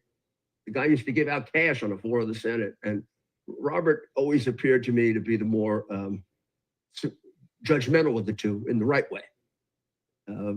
John Kennedy seemed to be more of the smooth politician. And Robert Kennedy reminded me as, you know, the kind of prosecutors used to work with me. He might have had different political ideas, but just from a prosecutorial point of view, he was terrific. And Johnson hated him. He hated Johnson. I mean, it was like blood feud. And I can't imagine, of course, I never got to talk to him about it, that being the investigator he was, that wasn't always on his mind. There's the guy. This guy never be sitting in that White House if my brother were alive. He either would have won or lost the presidency, and Johnson would have been gone, and they may have dropped him. They may have, they were thinking about it seriously. And Connolly was at that time, I believe, more popular in Texas than he was. So these are things that I think when you leave these questions, here's how it isn't just curiosity. It's people then begin to develop a certain percentage of people that don't trust the government. And they may not even think that until you go question them on these polls and say, do you trust the government? And they think, gee, they never really answered Kennedy. They're not answering this. And I don't mean this administration. I mean, every administration hasn't answered Kennedy. They've done more than anyone. I just think the evidence may be gone on Kennedy. If they were powerful enough to fix the Warren Commission, they're powerful enough to grab the key documents that can answer these things and get rid of them. I can't imagine they let them sit around in that file for, you know, half a century. Do you believe that there is a preponderance of Epstein evidence that still exists? Do you think that we'll ever see anything, Mr. Mayor? I think I think it still exists on Epstein, and I think I think we are going to see it, and I think they're struggling with it. I really do believe that. I think we are. Why are they struggling? Because I think it probably involves something that could have big implications on our national security, foreign policy, allies. It has to be something very, very, very sensitive. You know, the Kennedy thing, I think, is gone. I think we're just going to be one of those things where we're going to be discussing it 100 years from now. If we still have history as a course, well, certainly not in the Ivy League schools. They don't do history any longer. That's a subject that isn't taught. So, and this is the final question on the subject, but given what you know about the prison that Jeffrey Epstein was held in, how would you kill someone in that? How would I do it? How would you do it? How is it possible? I think the easiest way to do it is to make sure you're going to use something that doesn't show up in the blood. End up sedating him, and then hanging him. Accomplish the hanging yourself. Now that could be done with the help of one or two people. You can hang him easily. You can hang him any place with the help of one or two people. But there's even dispute by the outside medical examiner as to whether he was actually hung. I mean, I don't know the answer to that either. Maybe there's a definitive answer to that, but that question has been raised by an outside report. So there are more questions than there are answers, and it shouldn't be that way. There should be more answers than questions, and with the two of them saying that, I assume there are answers, but we're just not getting them. Yeah, and your advice as a legendary prosecutor yourself. My advice is to put that out. Put out the answers that lead them to the conclusion. The way I just laid out the questions, give us the answers you have to that. I don't think that's going to lead to, let's assume, some very important, critical person, or he was involved in some very critical mission to the United States. The fact that we raised a question, the issue that he was murdered, is not going to reveal that. It's going to create more of an impetus to find out about it, but it isn't necessarily going to give away that information right away.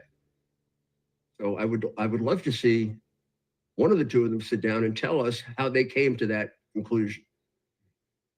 And I think that would help. Yes. Help us out on one thing, and then possibly say the rest of it, you have to just leave it to our judgment to release at the right time. Well, you can't have a functional country with so few people trusting the government. You actually want to have a functional country. You want to be able to trust federal law enforcement to do the right thing. And it can't happen if the vast majority of the American people believe that they're protecting the world's foremost pederast. It can't happen. Yeah, it makes it harder. I think that this is the strange thing, and this is why it's so frustrating. He's done a lot of things, meaning the president, Cash, Bongino, and the whole team. They've done a lot of things to restore confidence in the government. I mean, they've taken on things that I didn't think they'd be able to take on this quickly. I mean, they've gone after the deep state about as strongly as you could go after them in the period of time they had available to them. So this is sort of an outlier. It's not helpful. And it's going to have to be answered at some point. I mean, we're not in the 1960s and 1970s when they let the Kennedy thing slide. This is just too important. Right. So I wish it was answered sooner rather than later. I love that you brought up Kennedy. I love that you brought up Clinton, because it's, it just shows it's a people's history of cover-ups in recent history. I mean, if you can kill a president on camera, then, it's almost a default position. Yeah, that's right. Now we're talking the last, I don't know, we could be going back to the Second World War, maybe equal number of Republican and Democrat administrations. So we're not talking about necessarily a part. If we're talking about crooked city governments, we're talking Democrat. Yes. All right, well, this is a perfect segue to Letitia James. It's about 150 years of that. We're talking about fooling around. I mean, messing around, doing things dishonest at the national level. We have our history of that too. So, and remember, Kennedy had to be covered up by both Republicans and Democrats. Nixon was in office for 6 of those years. He would have had every motive to put it out. And probably he's one of the people, given the fact he was president and also very tied into the government and the agencies, he's one of those people who probably knew the answer. Well, he's on the tapes saying he knows who killed John. Yeah. We have the White House, we have the tapes, and then Richard Nixon had Watergate launched against him. 4 of the 5 people that broke into the Watergate were CIA agents. It's like, it sounds like January 6th. Yes. Small version of January 6th. Practice. So the hoaxes against President Trump are many. One of them was run out of New York. Letitia James is now in hot water herself. And you say that you're very proud of the speed at which the Trump administration is moving. Letitia James is obviously quite a big target. We call her Big Tish on this program. And it seems like she's in hot water quite bigly. What's your take on this, Mr. Mayor? Well, my take on it is that they've created for some people an equivalency between what she did and what the administration is doing. What she did is in both she and Bragg, both cases, is create a crime that doesn't exist and produce false evidence to support it. I just remind you of the evaluation of Mar-a-Lago at $18 million. Every time I live in Palm Beach and I look at 40, 50, 60, $80 million 4-bedroom homes. This thing is worth, you pick the price. It's one of these priceless places. If I said $500 million, you jump at it. If I said $1 billion, I might be closer to it. The guy actually lied. I mean, he should create a value. I've never heard of a fraud case where nobody lost money. The definition of fraud is, putting people at disadvantage, hurting them. She's charged with saying that you live in, what was it, Virginia or Maryland, when you're the attorney general in New York. That's a pretty big lie on a loan application. Maybe there's no explanation for that. Saying that a building is smaller than it actually is, actually you cheat people out of the amount of money they're going to loan with their security and collateral. They actually get cheated. And there's plenty more. These are things that anybody be prosecuted for. And I remember she was the one that constantly said, nobody is above the law. Well, if we were to ignore the fact that she put herself in a marriage with her father in order to save money, cheat people out of money, who could justify that? The only problem is, does it get tried in New York? And our New York jury is just as bad the other way. I mean, they'll convict anything that smells Trump. If she puts up, Trump is coming after me, are they going to have a hard time? Now, it is a federal case, right? I think it's a federal case. And you tend to get a jury in a federal case because you're talking about a much bigger pool of people for a federal case. So we might get a fair trial there. But this has to be tried. I mean, it's ridiculous to fight the U.S. Attorney's Office. It's public. She's the Attorney General. She lied about her residence and her marital status in order to cheat people out of money. Pretty cut and dry. You would predict prison time. Oh, if she got convicted? Yeah, absolutely. Sure. I mean, she maybe not if she were just a regular person. This is where having public office probably disadvantages you. But the fact that she had public office and she's really lying to the people of the state that she's a resident about her residency, and she's putting people in jail aggressively, and here she is involved in fraud. Yeah, it sounds like a prison, at least some form of prison to deter other public officials from doing the same thing. I think if she was just a regular citizen messing around with a loan application and it was a first offense, I'm not sure I'd put her in jail.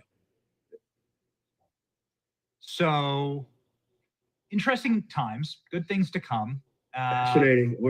I think it's the most interesting times in the, I mean, I'm 80 years old, soon to be 81. And it's the most interesting, and I've been through, I mean, my recollection begins with the Korean War. I mean, I was born as the Second World War ended, but I was interested, my family was very interested in politics. So from the time I was a child, my mother and father were discussing communism and the danger of communism. And one was a Republican, the other was a Democrat. But my father was a Democrat who now would be a bigger Republican than my mother. He was an anti-communist Democrat, aggressively anti-communist. And he switched somewhere along the way, I don't remember, but now he'd be sitting there saying, how could I have belonged to that party? I don't know what's wrong with him. There's something seriously wrong at the highest level of that party because they do too many things that are irrational, like wanting dangerous criminals back among us, people who commit crimes like rape and murder and abuse of children. They want to bring them back. I mean, and they can't seem to pick their issues against Trump. I mean, Trump could really destroy them by kind of making up issues and then just suckering them into being against it. I go back to the wall. For years, they were all in favor of the wall. On record, there's video of Schumer and Pelosi, wall, wall, wall. Trump says wall, and now he's a racist, a xenophobe. They even know the pictures are going to show up. They have so little regard for the public, or they figure they can alibi their way out of anything because I think it all comes down to owning the press, Benny. I think you feel like when people evaluate Republican political advisors, say it's not fair. It's not fair. It's like having a basketball coach, and every time your team goes on the court, they only get 1 point for a basket, and the other team gets 2. Now you want to evaluate the two basketball coaches against each other. I'm running a campaign for a Republican. That's a major effort. I'm fighting off the New York Times and NBC and ABC. You're running it for a Democrat, and you can print anything you want. So that's got to change too. I think we're doing a good job with that. And when I say we, I mean you and me and Dan Bongino and everybody who does this. And you take a look at 2020 and 2024. The difference could be we had more of an independent media in 2024.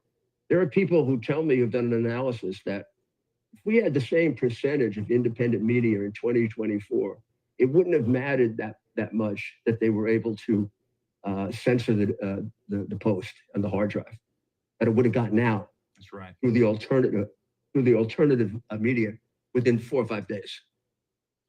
So we have some things that are very positive too. It's true. I'm a glass half full kind of guy by nature, and silver linings, and we've always appreciated that optimism about you, Mr. Mayor. Well, thank you. I appreciate you a lot. That you're one of the key figures in this group that sometimes I hate to mention it because I'm going to miss somebody. Sometimes I put out a list of, this is the media now. It's this group of 50 people. You know, they're going to tell you the truth. The rest, listen to them in order to know what to contradict. Mr. Mayor, I don't know why, but for some reason the creepy painting of Bill Clinton is up on the screen. Oh my God. I hadn't looked at it in a long time. What would you ever hang that in your Palm Beach house, Mr. Mayor? I don't think so. Or nor would I stay in a house that had one of those things in it for too long. I'd be scared. What is the final question? What is this saying to Bill Clinton? Many have speculated this is Jeffrey Epstein saying, I own you, right? I have goods on you. Here's another thing. I think he says he never was on the plane. And then there are supposed to be all kinds of records he was on it 27 times. Well, are there or aren't there? I mean, those records, I can't imagine were destroyed in the amount of time. We should be able to figure out who was on the plane. Right. And when he was on the plane, the Secret Service was with him. There should be government records of that. Correct. Release them. Establish trust once again in federal law enforcement and release these records. I mean, what is there some kind of national security? I mean, he's presumed innocent, but let's say he is guilty. Where's the national security issue there? We find out that Clinton was on that plane 27 times. It's a very damaging fact, but that isn't a fact that we should be classifying. He's never had to answer any question. And to your point of a media cover-up, Bill Clinton has never he's never been asked a question about this on the record by any reporter, sat for thousands of interviews and never had to answer a question. And the government? Not that I know of. Right. Yeah, that's exactly right. He has to be on your list, doesn't he? He should be on a list of people who are brought in for questioning. If we were doing a Sherlock Holmes investigation of this, he'd be on the list. Right. Or if those old movies, they'd all be in the room. Of who would benefit. The eight people, Charlie Chan, the Charlie Chan movie, they'd all be in the room. Agatha Christie, they'd all be in the room. Who would benefit to Epstein's death? Definitely. Yeah. Who would benefit the most from this guy? Right. Yeah. Well, interesting. Big questions, and it's our obligation to continue to create friction and to make sure that there's pressure from the outside to release these items. Be good for the country. Be good for the country to have them released. Everybody needs to go over and assist in this process. You can do that by following Rudy Giuliani, America's mayor, on X. He has nearly 2 million followers on X. It's absolutely no introduction or help from us, but no, it does. Rudy Giuliani. We run it 7 and 8 every night. The only, that's right. Please tune in for his show right there on X. And the only guest that we've ever had on the program who also starred in Seinfeld. So we thank you. Well, thank you. Thank you very much, Benny. You do a great job. And God bless you and God bless your family. Go fight that non-fat yogurt. We'll never forget. You know, I have a coffee that I sell. I should sell a non-fat yogurt. We're big Seinfeld fans. All the producers are massive Seinfeld fans. It's just a classic, Mr. Mayor. Thank you. Well, thank you. Godspeed.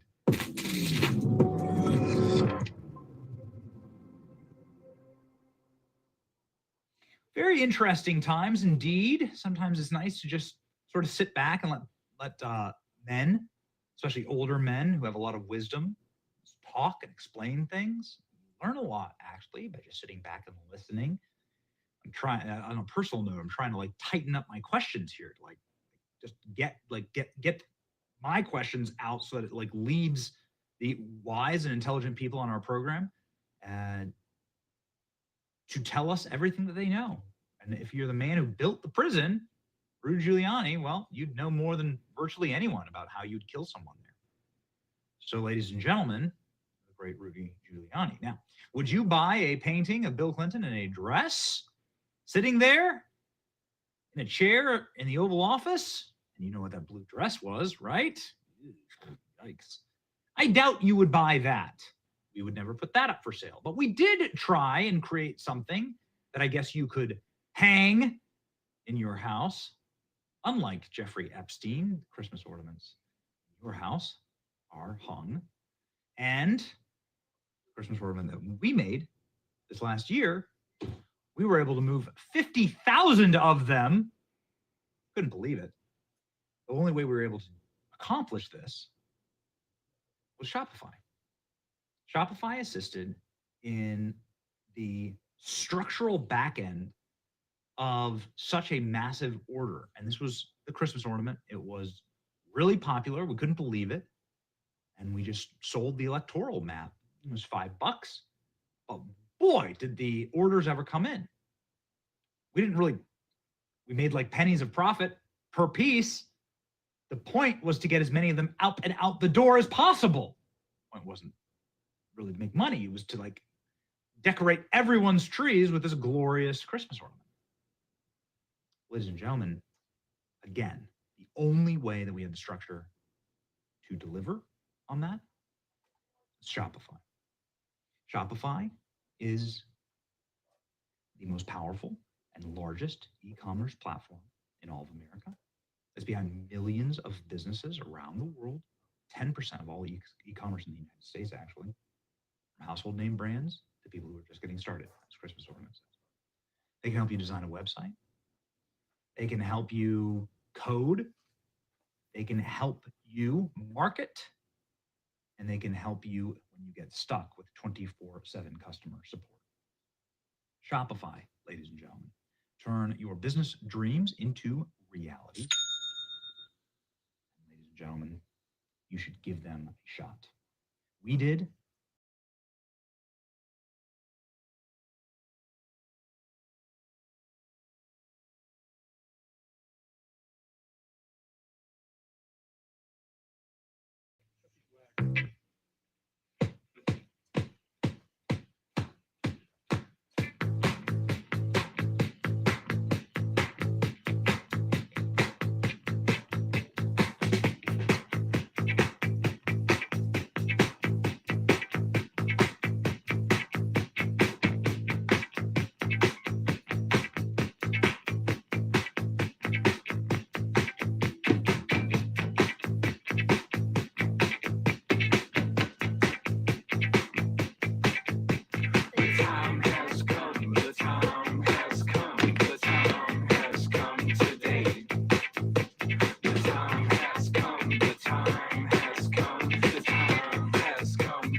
time has come. The time has come today.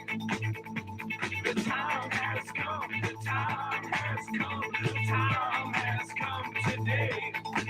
And so all the good people want to rescue from all the smart people want to talk to you. And all the clever people want to tell you. All the letters people want to dance. It's true. Block out the sun over me, over me, and spoil all the fun. Won't you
block out the sun over me, over me, and spoil all the fun. Won't you please,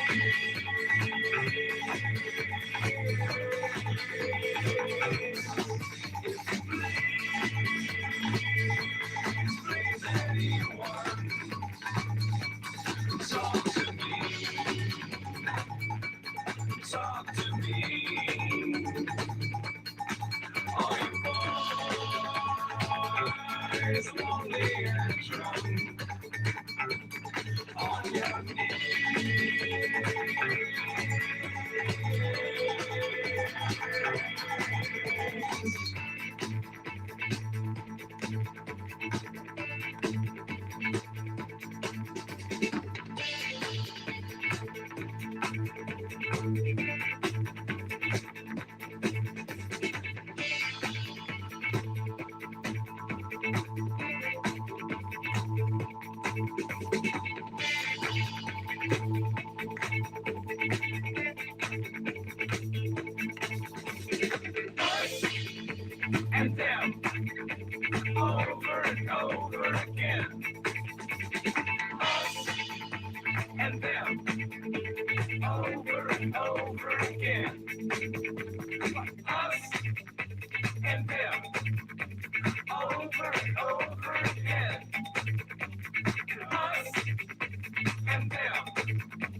You say that you hate it, but that's how you made it, just to keep it OB.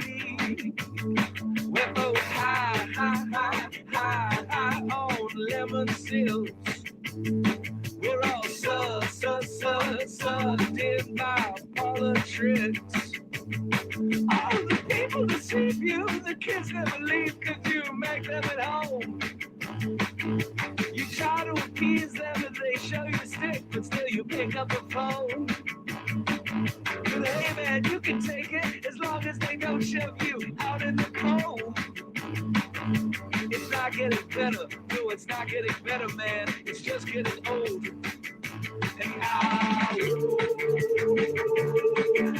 do what we're programmed to do. Hey, we do what we're told.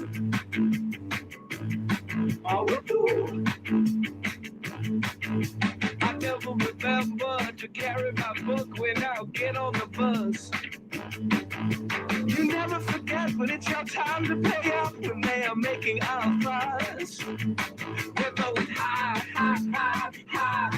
on lemon silks. We're all high on wiggling hips. Now you break up your plans for the weekend. Now you can tell them the pace, but that don't mean they're letting you go. Oh,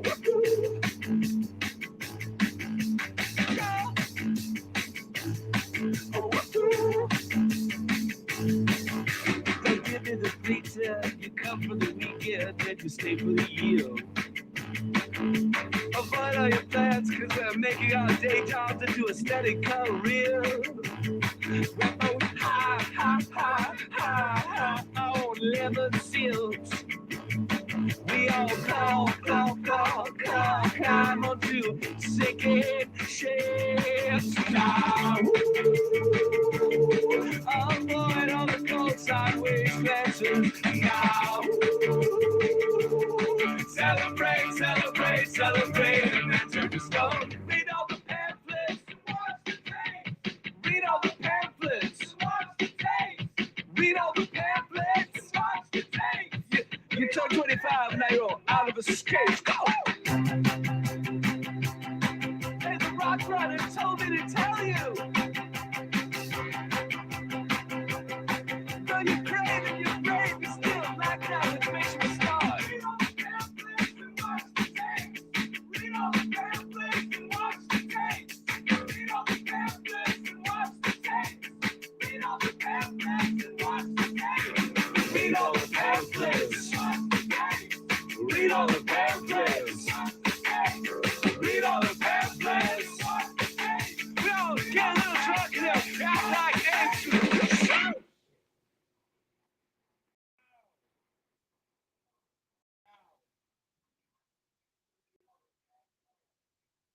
Sound of silver, talk to me, makes you want to feel like a teenager until you remember the feelings of a real live emotional teenager.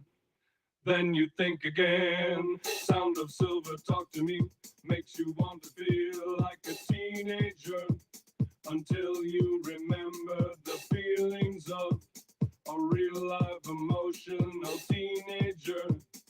Then you think again. Sound of silver, talk to me, makes you want to feel like a teenager until you remember the feelings of a real live emotional teenager. Then you think again. Sound of silver, talk to me, makes you want to feel like a teenager until you remember the feelings of a real life emotional teenager. Then you think again. Sound of silver, talk to me, makes you want to feel like a teenager until you remember the feelings of a real life emotional teenager. Then you think again.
New York, I love you, but you're bringing me down.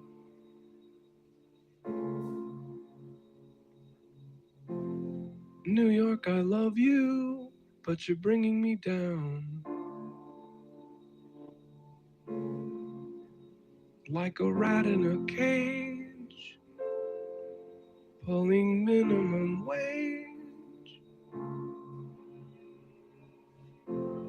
New York, I love you, but you're bringing me down.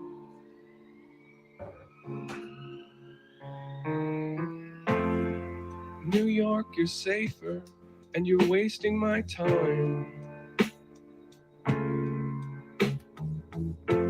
Our records all show you were filthy but fine. But they shuttered your stores when you opened the doors to the cops who were bored once they'd run out of crime. New York, you're perfect, oh please don't change a thing. Your mild billionaire mayor's now convinced he's a king. And so the boring collect, I mean all disrespect. In the neighborhood bars I'd once dreamt I would drink. New York, I love you, but you're freaking me out. There's a ton of the twist, but we're fresh out of shout. Like a death in the hall that you hear through your wall. New York, I love you, but you're freaking me out. New York, I love you, but you're bringing me down. New York, I love you, but you're bringing me down. Like a death of the heart. Jesus, where do I start? But you're still the one pool where I'd happily drown. And oh, take me off your mailing list for kids who think it still exists. Yes, for those who think it still exists. Maybe I'm wrong, and maybe you're right. Maybe I'm wrong, and maybe you're right. Maybe you're right. Maybe I'm wrong, and just maybe you're right. And maybe mother told you true, and there'll always be somebody there for you, and you'll never be alone. But maybe she's wrong, maybe I'm right, and just maybe she's wrong. she's wrong, and maybe I'm right, and this song is there. It's a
This is the fucking catcher doing that, guys. You know, you gotta think that too.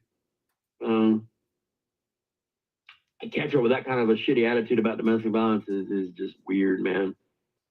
And as far as calling in, man, hey, a wise man said yesterday, Tommy didn't call the cops when he broke his wife's wrist. Isn't that weird? Tommy didn't call the cops.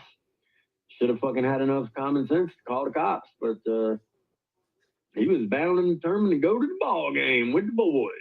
Because, you know, that's definitely more important than breaking your wife's wrist, right? Well, didn't we listen to a different version of that story just the other day? Played here on this channel. Isn't that amazing? That's pretty amazing, I think. Totally different version from what Tommy said. But he's got a lot of I believes and I guess is going on. I mean, at that point, the kids were fucking traumatized beyond belief, and then they got chucked in the fucking car, or one of them, I don't know if it was one or both, but it chucked in the fucking car and made to go down to the ball field. You know what I mean? It's just weird. That is just a weird situation right there, guys.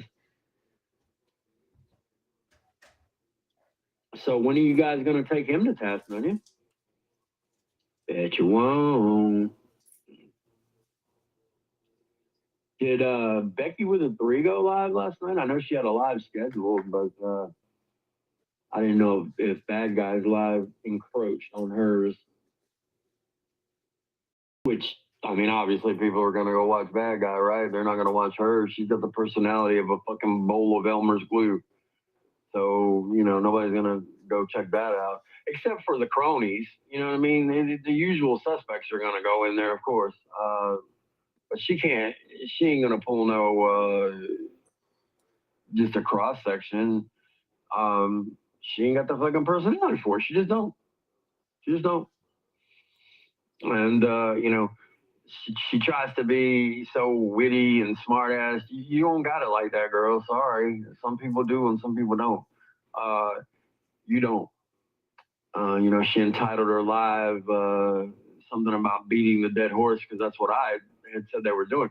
Because, I mean, am I wrong? Am I wrong, guys? I mean, is Ed Stairs not a fucking dead horse at this point? The only people that really fucking care about him are them. They keep his fucking memory alive here, not us. They have the fucking person that tried to exonerate him, for God's sakes. Wow, what a way to twist that all the way around. First of all, your buddy Ed is worth keeping on blast because of the egregious crimes that he got away with. There's going to be a lot of people that want justice over that.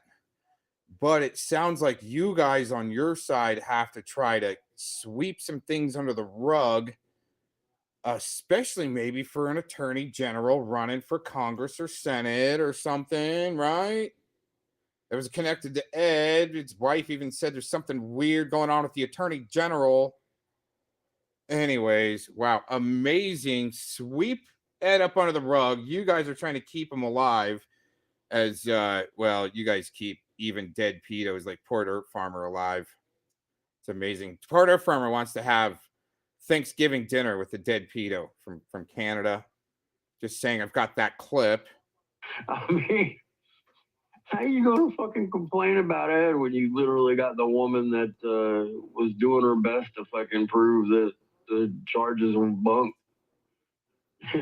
We all remember. I think people from that side were hoping the charges were bunk, so there's no victims. But Dorkbot will leave that part out. We all remember she did that for days. She was trying that shit for days, guys.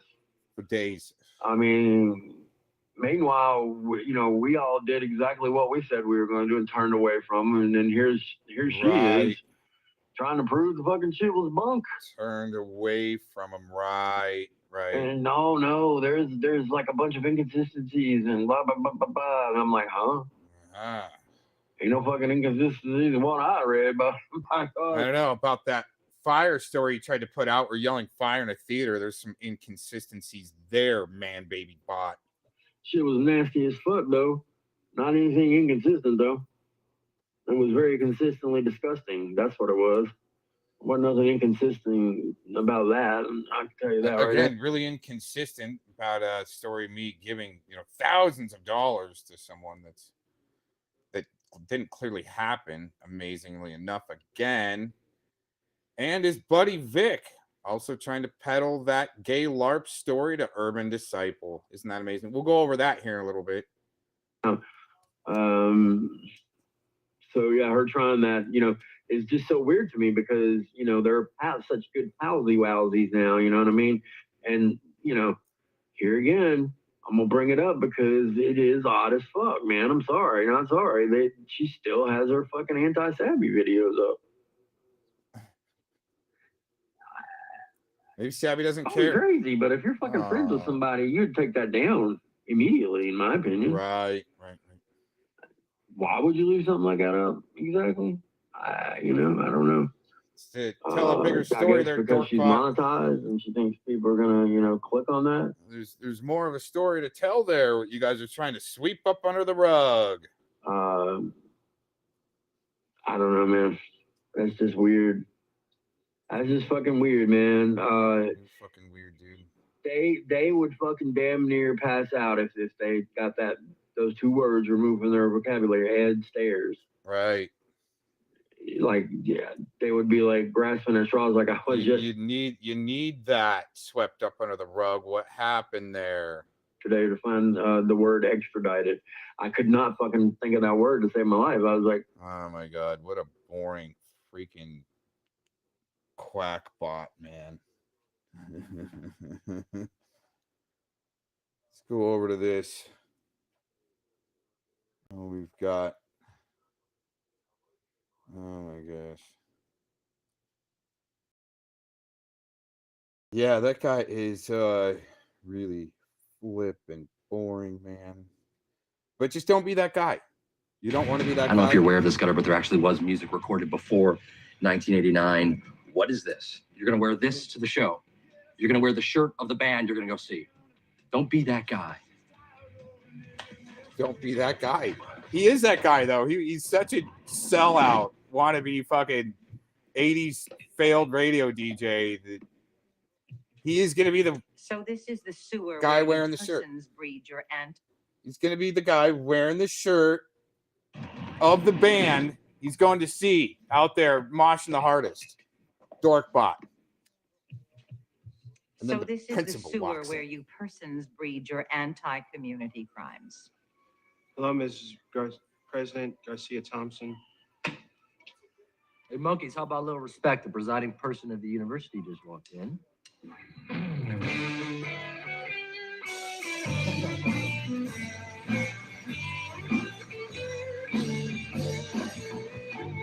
Stop that. Turn that noise pollution down. Please put out that cigarette right now. Do I need to remind you that this house already has enough complaints to qualify for a sensitivity awareness weekend? Oh, my goodness. You passed out cigarettes for a smoke-a-thon on Earth Day. Oh, You horrible. installed speed bumps on the handicapped ramps. And most recently, you dumped 100 pounds of meat on a peaceful vegan protest. Oh, come on. That was way more than 100 pounds. He said, "You're not people." Interesting. In the ass, or did he fuck you in the ass? Or did you make that shit up? And I have a follow-up question after this. I hope some of those questions, Urban, are, about the map accusations and how that worked out and why he's doing this gay LARP, Mr. Vic. Amazingly enough, having to do that after he gets busted out. Money in jail. Yeah, well, you know what, Frogger? I don't know if you caught that, but Spamula sure had some things to say about Mr. Cox and those jailhouse calls. Oh, Mr. Cox was trolling us last night. And Predator's like, wait till I get out of here. I'm going to get him. And it's recorded in jail. Does that sound like maybe some conspiratorial type shit? Just because, oh my God, people are making videos and participating in live streams on a video production platform. Oh my God, everybody. Yeah, and it's being recorded in jailhouse calls. Dumbass. If you don't mind answering this, because this is like a thing that's been going around. Yeah, me and Aaron V. Cox had sex. I want to, from the horse's mouth. Yes, I was on top. You see that? You see that, detective, right there? And you'll watch this later. He's tripling down. We can't discredit Vic, Torious bastard. Now, you were on top in what type of way? Like, now, did this happen on a couch, on Wow. a bed? Jilly, you like to talk some shit over in Urbans, but you don't really talk it here. You try to.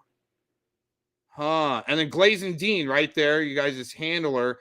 Glazin hanging out with somebody where, he's got some real good bestiality fantasy. And that started up why Glazin Dean actually had some videos made on her about horsey play.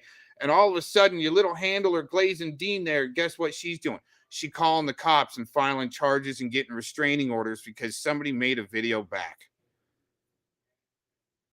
That's who you're hanging out with there, Jilly and NTF. But hey, you want to go laugh it up over again. Bestiality fantasy, desecrating, kind of a sacred animal on Native American land with your bestiality fantasy bullshit, gay LARP. You guys, and want to talk shit in other rooms, perfect. But you can't do it here.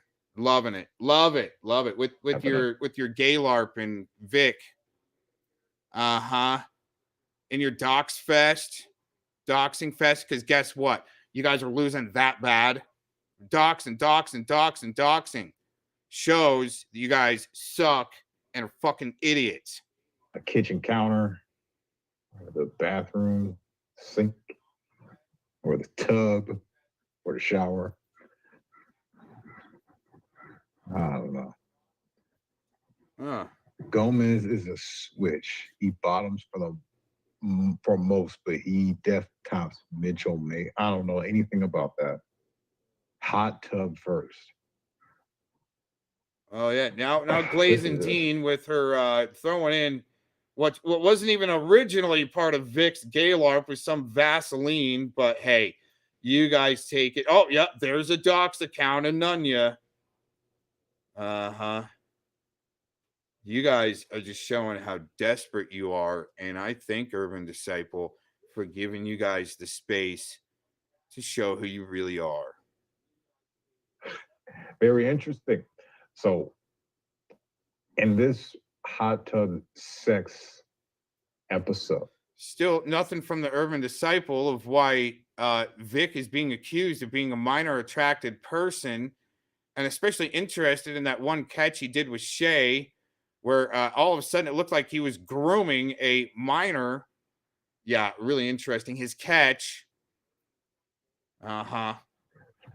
was there KY jelly in the water? Or was the water a little greasy? Or you've never seen your feet? Damn. If you look down, I'm guaranteeing you, just like tilt your head down a little bit, you'll see them.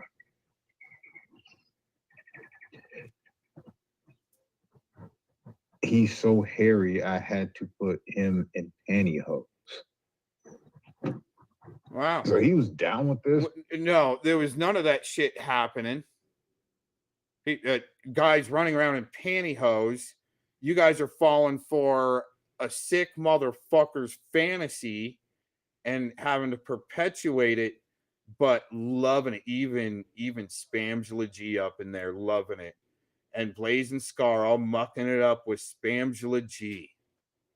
Amazing. And also hanging around with the same people that are trying to sweep the Predward Stairs story up onto the table when there's people out there trying to get justice for him for what, well, needs to be arrested and serve serious time for what they found. But hey, letting them off might look an attorney general look bad, so that's why it needs to be swept up under the rug. And amazingly enough, Glazentine just loves to hang out with those people, and she's been so against it for so long.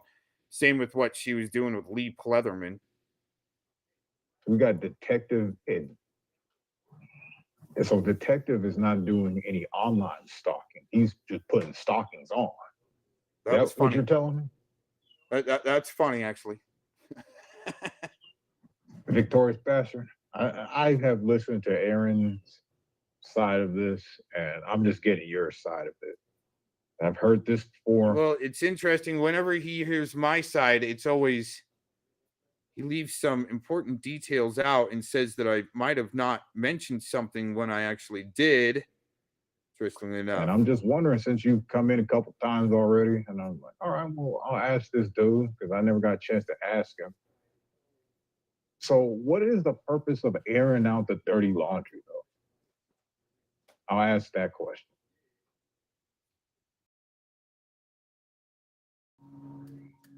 No fan of ABC, but these stories. Well, I mean, patience.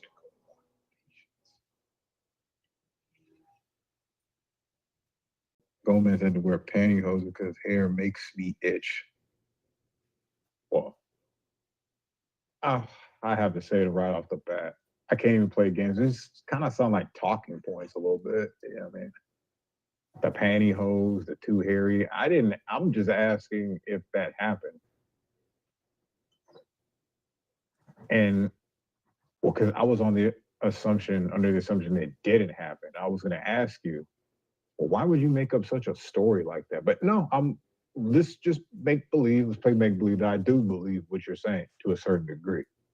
Why would you air out the dirty laundry that you had sex with him? Did you ever come out as a gay dude before? And why would you use a detective to come out as a gay dude? Wouldn't you want it to be like a special occasion? It sounded like you guys were fighting too much.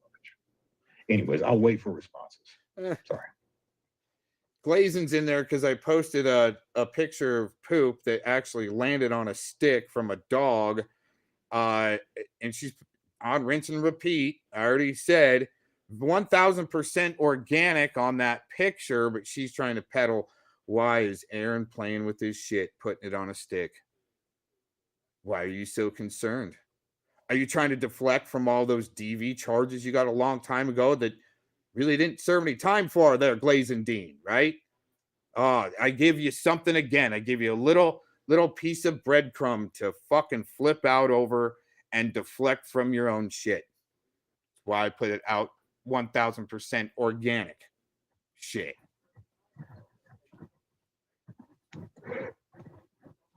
I don't know.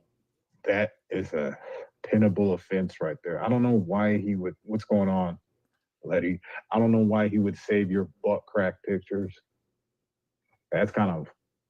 Well, I tried to ask him, and I'm trying to learn to not trust people, but at least kind of believe what they're saying and let's start writing them off. He didn't really have an answer for it, so I was kind of giving him answers that maybe possibly it could have been for this reason. I had said, well, did you want to use it for retaliation if you ever screwed up or something, or to make fun of them about it or something like that? Because you wouldn't wear a belt. And yeah. Never really did answer that question on why he did it. Gotta go get more coffee for this one. It might be about an hour long. Who knows? Because it's only it's 27 minutes in, and I got a few questions, and he's answering them, and I can't. I'm very grateful for the answers, and I'm not gonna take advantage of that, or yeah, I'm just gonna take advantage of that. He tried to play you. In what way did he try to play you? I know it's like type in and responses. I'll be patient because I still have other things to talk about while we're waiting for Scott, which you did do this interview with. He had a lot of questions for you there. I do have a lot of the answers. I'm kind of like a detective at this point. I have the answers. I'm just listening to your side. And we're looking for consistency. And that's easy to say, and that's good to say. Because I'm looking for consistency. Urban consistency would be grilling him about why he's being accused of being a minor attracted person. See, and I pick out a lie, then we know to not trust you. But your story checks out as you told it. You know, I'm just wondering why someone would air out the dirty laundry if they never came out as a homosexual to now all of a sudden from a troll. Well, I can't say troll job, from a meeting from YouTube. That's like me, like just like trash. You know, I just don't get it. Having a three-way with the big lady at Dollar Store, he was banned. Well, I heard something about that. Something about that. Look, he was a good, what is a good catcher? Like a predator catcher? What are we talking about? I'm just curious on why you would want to tell that story online. It's just weird. Were you mad at him? Did you, okay, I'm going to say this. I believe that you had a crush on Mr. Detective Gomez. I believe you went out there with like dreams of probably sucking his penis and like, you know, ramming him in the booty and possibly being his like roommate lover and stuff like that. And you went out there. Again, if there would have been any gay shit going on, it would have been like put him back on the bus. Get him the fuck out of here. Because yeah, it's wow, and other men. Jilly's trying to say in there, seems like he likes fat women and older men. Jilly, I've already tried to tell you that my girlfriend is quite fit. So what are you trying to fucking talk about? And older men? Wow, Jilly. Well, at least Jilly can come out and admit she's a, you know, dumpster diving and putts from the rough. You were going to work on a car and stuff. That's why I was under the impression you were a scorned lover. So you went and told a steamy, hot butt sex tale. Butt sex tale. Butt tail is the same thing. So. Okay, you all gotta be done. That was the highlight from 2024. All about the Victorious Bastard and Aaron thing. You just have to look at it objectively. It's just got agenda written all over it. People are already throwing this accusation at him being a homosexual already. So to risk all of this for a YouTuber that he knows maybe in the back of his mind. Glazing Scars putting in there, I don't know what, because, well, see, Vic has me blocked. I can't see what he's typing in there. And I was going to try to set this up to where I could see what he was typing. But Glazing Scars putting in there, Aaron was abusive to her. I don't know what she's talking about or what Vic might be talking about. What about people trying to be abusive to me and like harass me through text messaging, you know, voicemail, shit like that, email? That's okay though, right? So when I maybe sling some back, oh, victim, just like Felaman, oh, you stalked me, shizzle. Victim, right? Go on the news like Glazing Dean, cry, victim. And look where she's at now, right? With her disinformation bullshit with Vic, teamed up with Vic, where they're all teamed up with Dorkbot that's trying to shove everything up under the carpet about Predward. But she's been loud about Predward, right? Oh, but that's yesterday's news. It doesn't matter that there was no justice there. That's okay. Just leave that one be, right? Uh-huh. He will snitch and tell the world. He's willing to take that risk. Did he say that he didn't want it out there or something?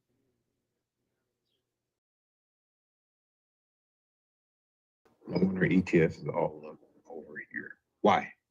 You got a problem with that? You got a problem with my new person, NTF, coming to support your boy? She come and leaving comments. I don't see you leaving any comments. Except now, for NTF stuff.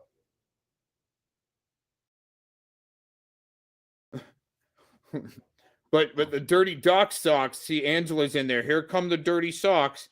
Oh, but what about that dirty doc sock in there that Vic's using of Angel Epley? Not that I'm trying to redox. It's just that's I mean, to make the most impact, you got to have some people that are willing to actually, you know, put out the way it comes out. And anyways, yeah, using the Angel Epley account there, and it's pretty stupid shit. But hey, that's all right, you guys. You just keep on doing what you're doing because you guys are the ones that are calling the cops. Here Shit comes bags. the dirty socks. Oh yeah, filthy.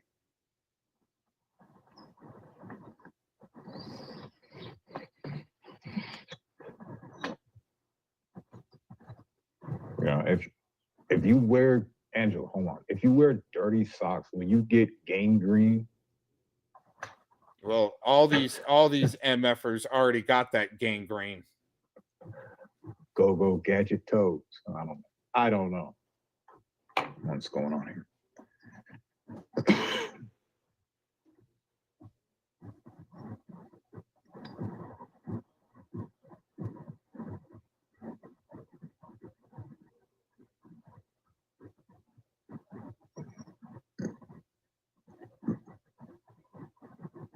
Yes, you can get, okay, that's what I thought.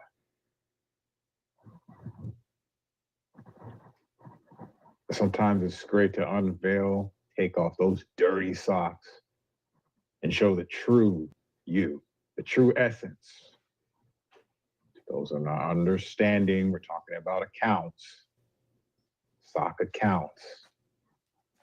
Is sock an acronym? Stupid old cunt account. That's a stupid old cunt. Yeah, that's right. Yes. I would leave my wife for you. Well, you know, Frogger, When Edward's crew infiltrated the pred catchers, I knew immediately once I heard his name pop up, I'm like, son of a bitch, his crew infiltrated Alex and the pred catchers. I was like, they're finally going to get their asses handed to them, because they're going to be up against serious MFers that, I mean, there are some there for vigilante justice that are part of that pred catchers community. And there's some people there that are trying to be the oversight, because the police departments are overwhelmed with this stuff. The jails are overwhelmed. But wouldn't it be great, though, if Alcatraz was opened up as Pedo Island? Pedo Death Row Island. Wouldn't that be great? Yeah, this guy's saying in here he lost his voice at 12 from the abuse, and they think it's funny. Yeah. Yeah, and getting people like Frogger coming after you, man. Yeah, it's pretty stupid. Yeah, their little gang going on. I should almost well, I'll go through it after this is done. I'll go through, see if I can re-go through it and see what Vic was typing there, because he had to block me to be able to, run his bullshit. So isn't that such a puss bag move? It's a serious puss bag move. Yeah, the fact that the puppy mill is weaponizing an alleged map is not surprising, let alone all the other sickos that network weaponizes. Yep. It's some crazy shit. And I mean, I'll tell you, the most effective is making fucking tracks back on them.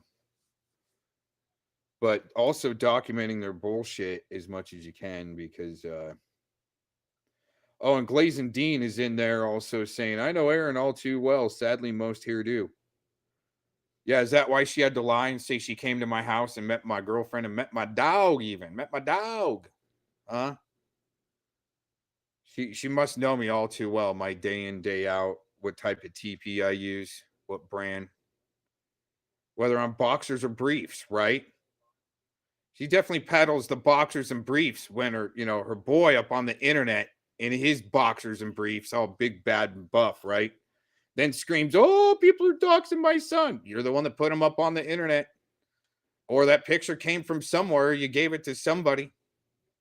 Didn't just poof, right? Somebody stood in front of him and then put it up on the internet. You were peddling it around to somebody. Picture your son, adult son. So she go, oh, they're doxing my son, my kid. That's some crazy shit. Oh. No thanks. No thanks, bro. Hey, hold on. You even know who I am? All right, hold on. Got to be proper. And it's only because of this freaking bars. I had the song lined up and everything. Yeah, do me a little son. I'm running out of weed. I'm too lazy to order a delivery. Isn't that just sad? My life is just going to I think my soul is being snatched from my very eyes from my employer. Damn it. The moment when you're too lazy to order a delivery, it's really bad. Hey, but at least I got enough energy to run my mouth for a little bit. Scott, we will be waiting for your hot, juicy audio bits of Urban Disciple sexualizing a minor.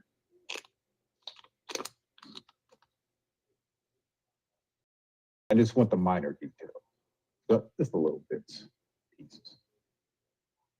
Speaking of little bits and pieces, if you guys are into what I'm into, I know a lot of you are.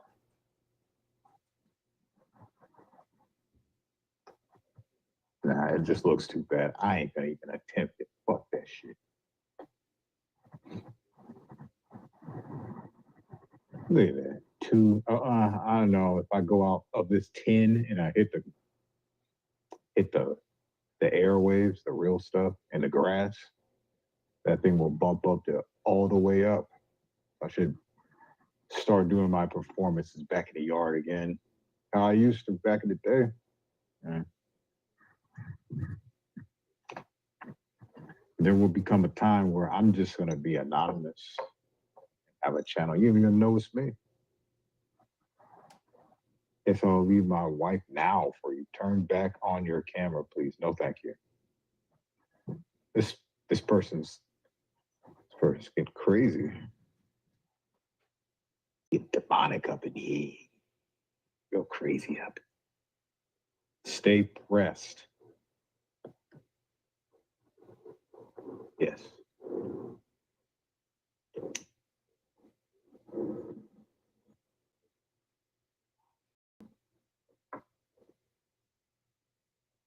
Crazy poor black man. Who's this guy? He was kind of like me. A little bit. Don't he play some score? Lady, don't he look kind of like me?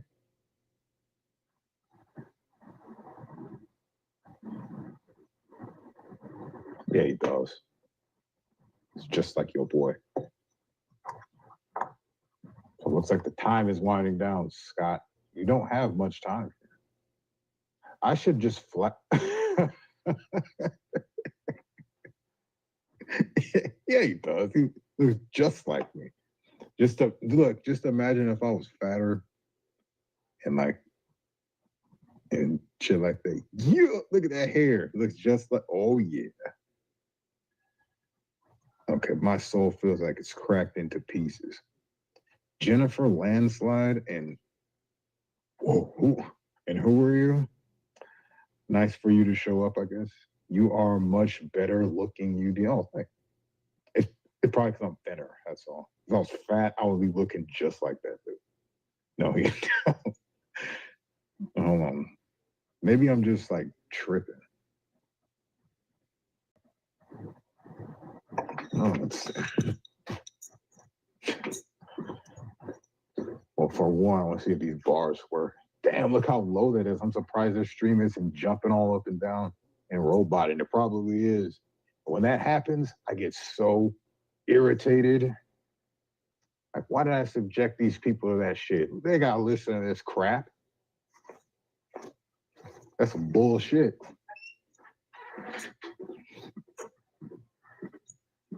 NTF is doxing.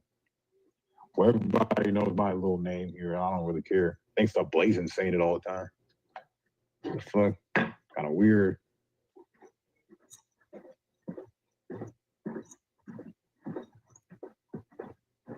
Yeah, I know there's not much difference between the urban disciple and who I really am. Not really. My language is probably more colorful here, but that's about it. Not even really. It's just like if I feel in the mood to do my little ranting, cussing rants, I'll do it. It's funny. It's more for comedic things, and I want to see how funny I can say the words. But other than that, that'd be kind of like close friend or a cool little buddy. You know what I mean?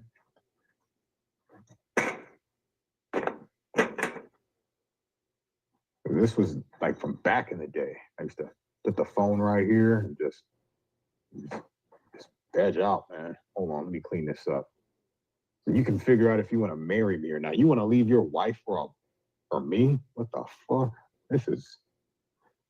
What do you think about this, guys? Hold on.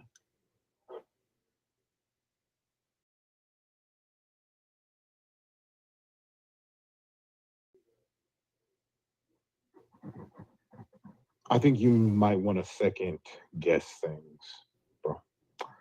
That's all. Second guess them. Wait. Let's clean this off.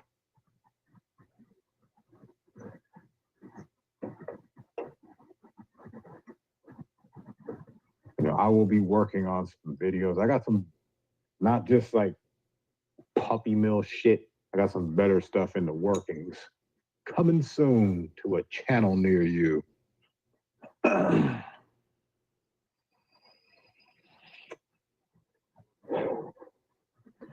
These, I have to give it to Shizzle, and I understand why he gets this crap. I call it crap because I don't really know what it's doing. This is the reason I don't get as much weed anymore, because I think I'll just bust out the pen.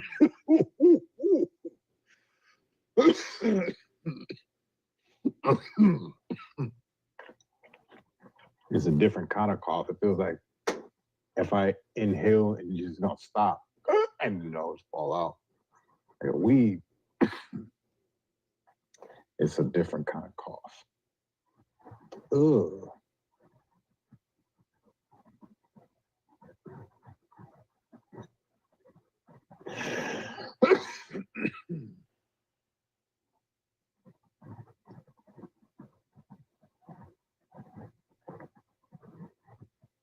In your mirrors, that is. I don't know what to say about it. But I do know what to say about this Scott. It's your boy, your favorite guy.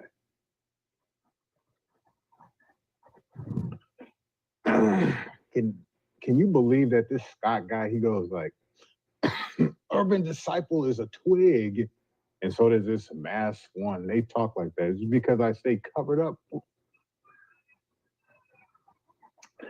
I know I look like a little.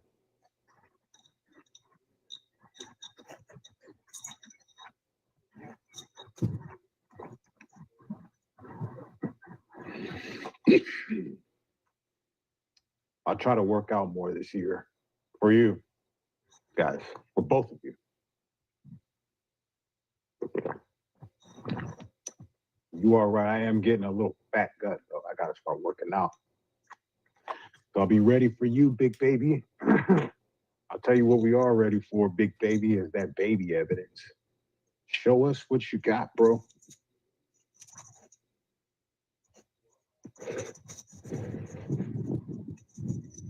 Oh, this is getting nasty. So,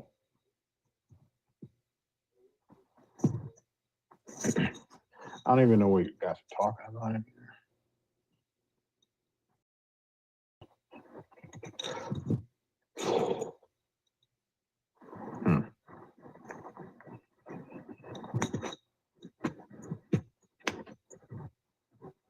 Don't show your meat on YouTube if you don't like it. Yeah, well, we'll go find someone who's gonna like it then. I don't know what to tell you.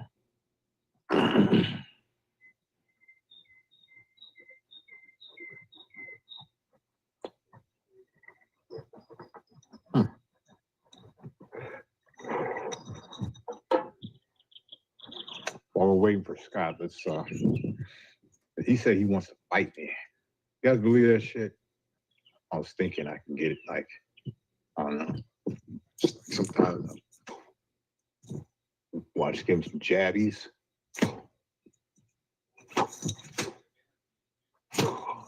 Yeah. Scott.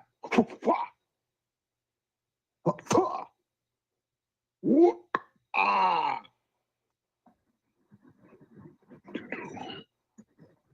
Scotty Karate. Let's get in the dojo. Wait, hold on. Come on, kids. You need those first, right? Come on, kids. Come on over. Wait, no. Don't come over here. Come on, Scott, where you at? I want to see him typing in here. Let's go. Let's go show that evidence, dude. Let's see it. Come on, Scott. You're better than this. Thought you were good. I'm in a gang. Is that okay? Hell no. That's a deal breaker. You can't be in a fruity gang. Gangs are for fags. And that's the bottom line. Because gangs are for fags. And that kind of rhymed. All right. Enough show and tell. I'm going to watch some UD practice. Oh, yeah. Very nice. Very good. Now, let's check it out. And now, it's time. Scott, you're going to waste all of our time? I thought you had that evidence, dude. Little fucking liar. You're a liar.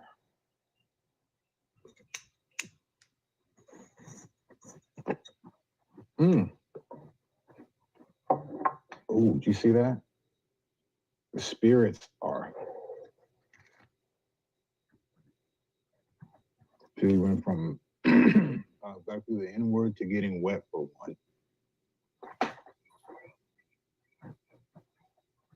You guys, all you do is make stuff sexual, like weird perverts. You know? There's a time and a place for that, and the time and the place ain't right now. Your boy is streaming right now. He's waiting for Scott is evidence. Can't wait. Yes. But while we wait, man, we are running low. I'm probably gonna have to get it. That means I have to be up for another hour or two, wait for this crap. I don't think I got the patience for it. I'm just gonna go real light right now. But after this, you know what time it is, Scott. Better get that shit ready. We ain't playing with you. You see no vote. You lost, and you're losing because you're a loser. Yeah.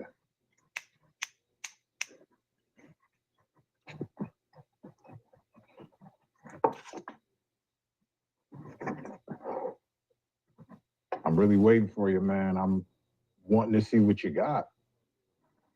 I'm intrigued. I want to see what kind of mind you had. I mean, it didn't take much for Kevin to start conjuring up things out of keywords like little girl, dildo, and ass crack or whatever. I mean, you can arrange those in a sick way if you're a sick-minded individual. Yeah.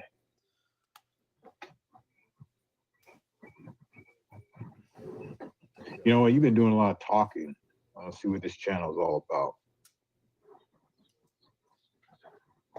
This channel is called Spun. I don't even know what it's saying. Let's check you out.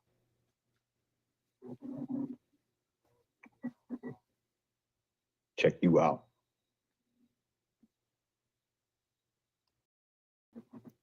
It's got 1 subscriber.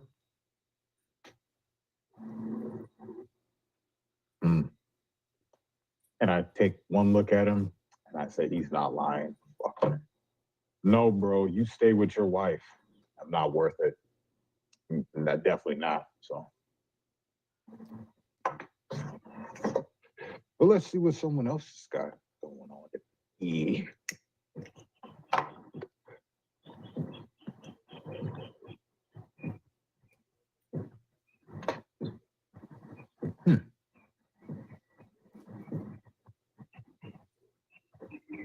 I am new. My wife won't. Okay, that's enough. Just please. I don't. You got to make it work till death do us part. So who's about to die? Because it has to be her if you want to get with this guy. Got to kill her. Until you do that, you can't have it. No, don't even start to take these words and do some freaked up shit. Dude, I beg. Please. All right, we'll get this one more time. We'll get out of here. We don't want to entice him too much over a face on YouTube. So here we go. I'm not a marriage counselor. Yeah, I'm not marriage. I don't know, man. Junie, Lynn, you're out and you barely even came in. All right then. I see how you are, Junie. Don't even want to stay for your boy. Your favorite boy. I'm your unfavorite boy now. So you can't win them all. That's okay. Oh, you've been here? Oh, I haven't been able to see your comments. My bad. My bad. Anyways, you have yourself a very, very good day.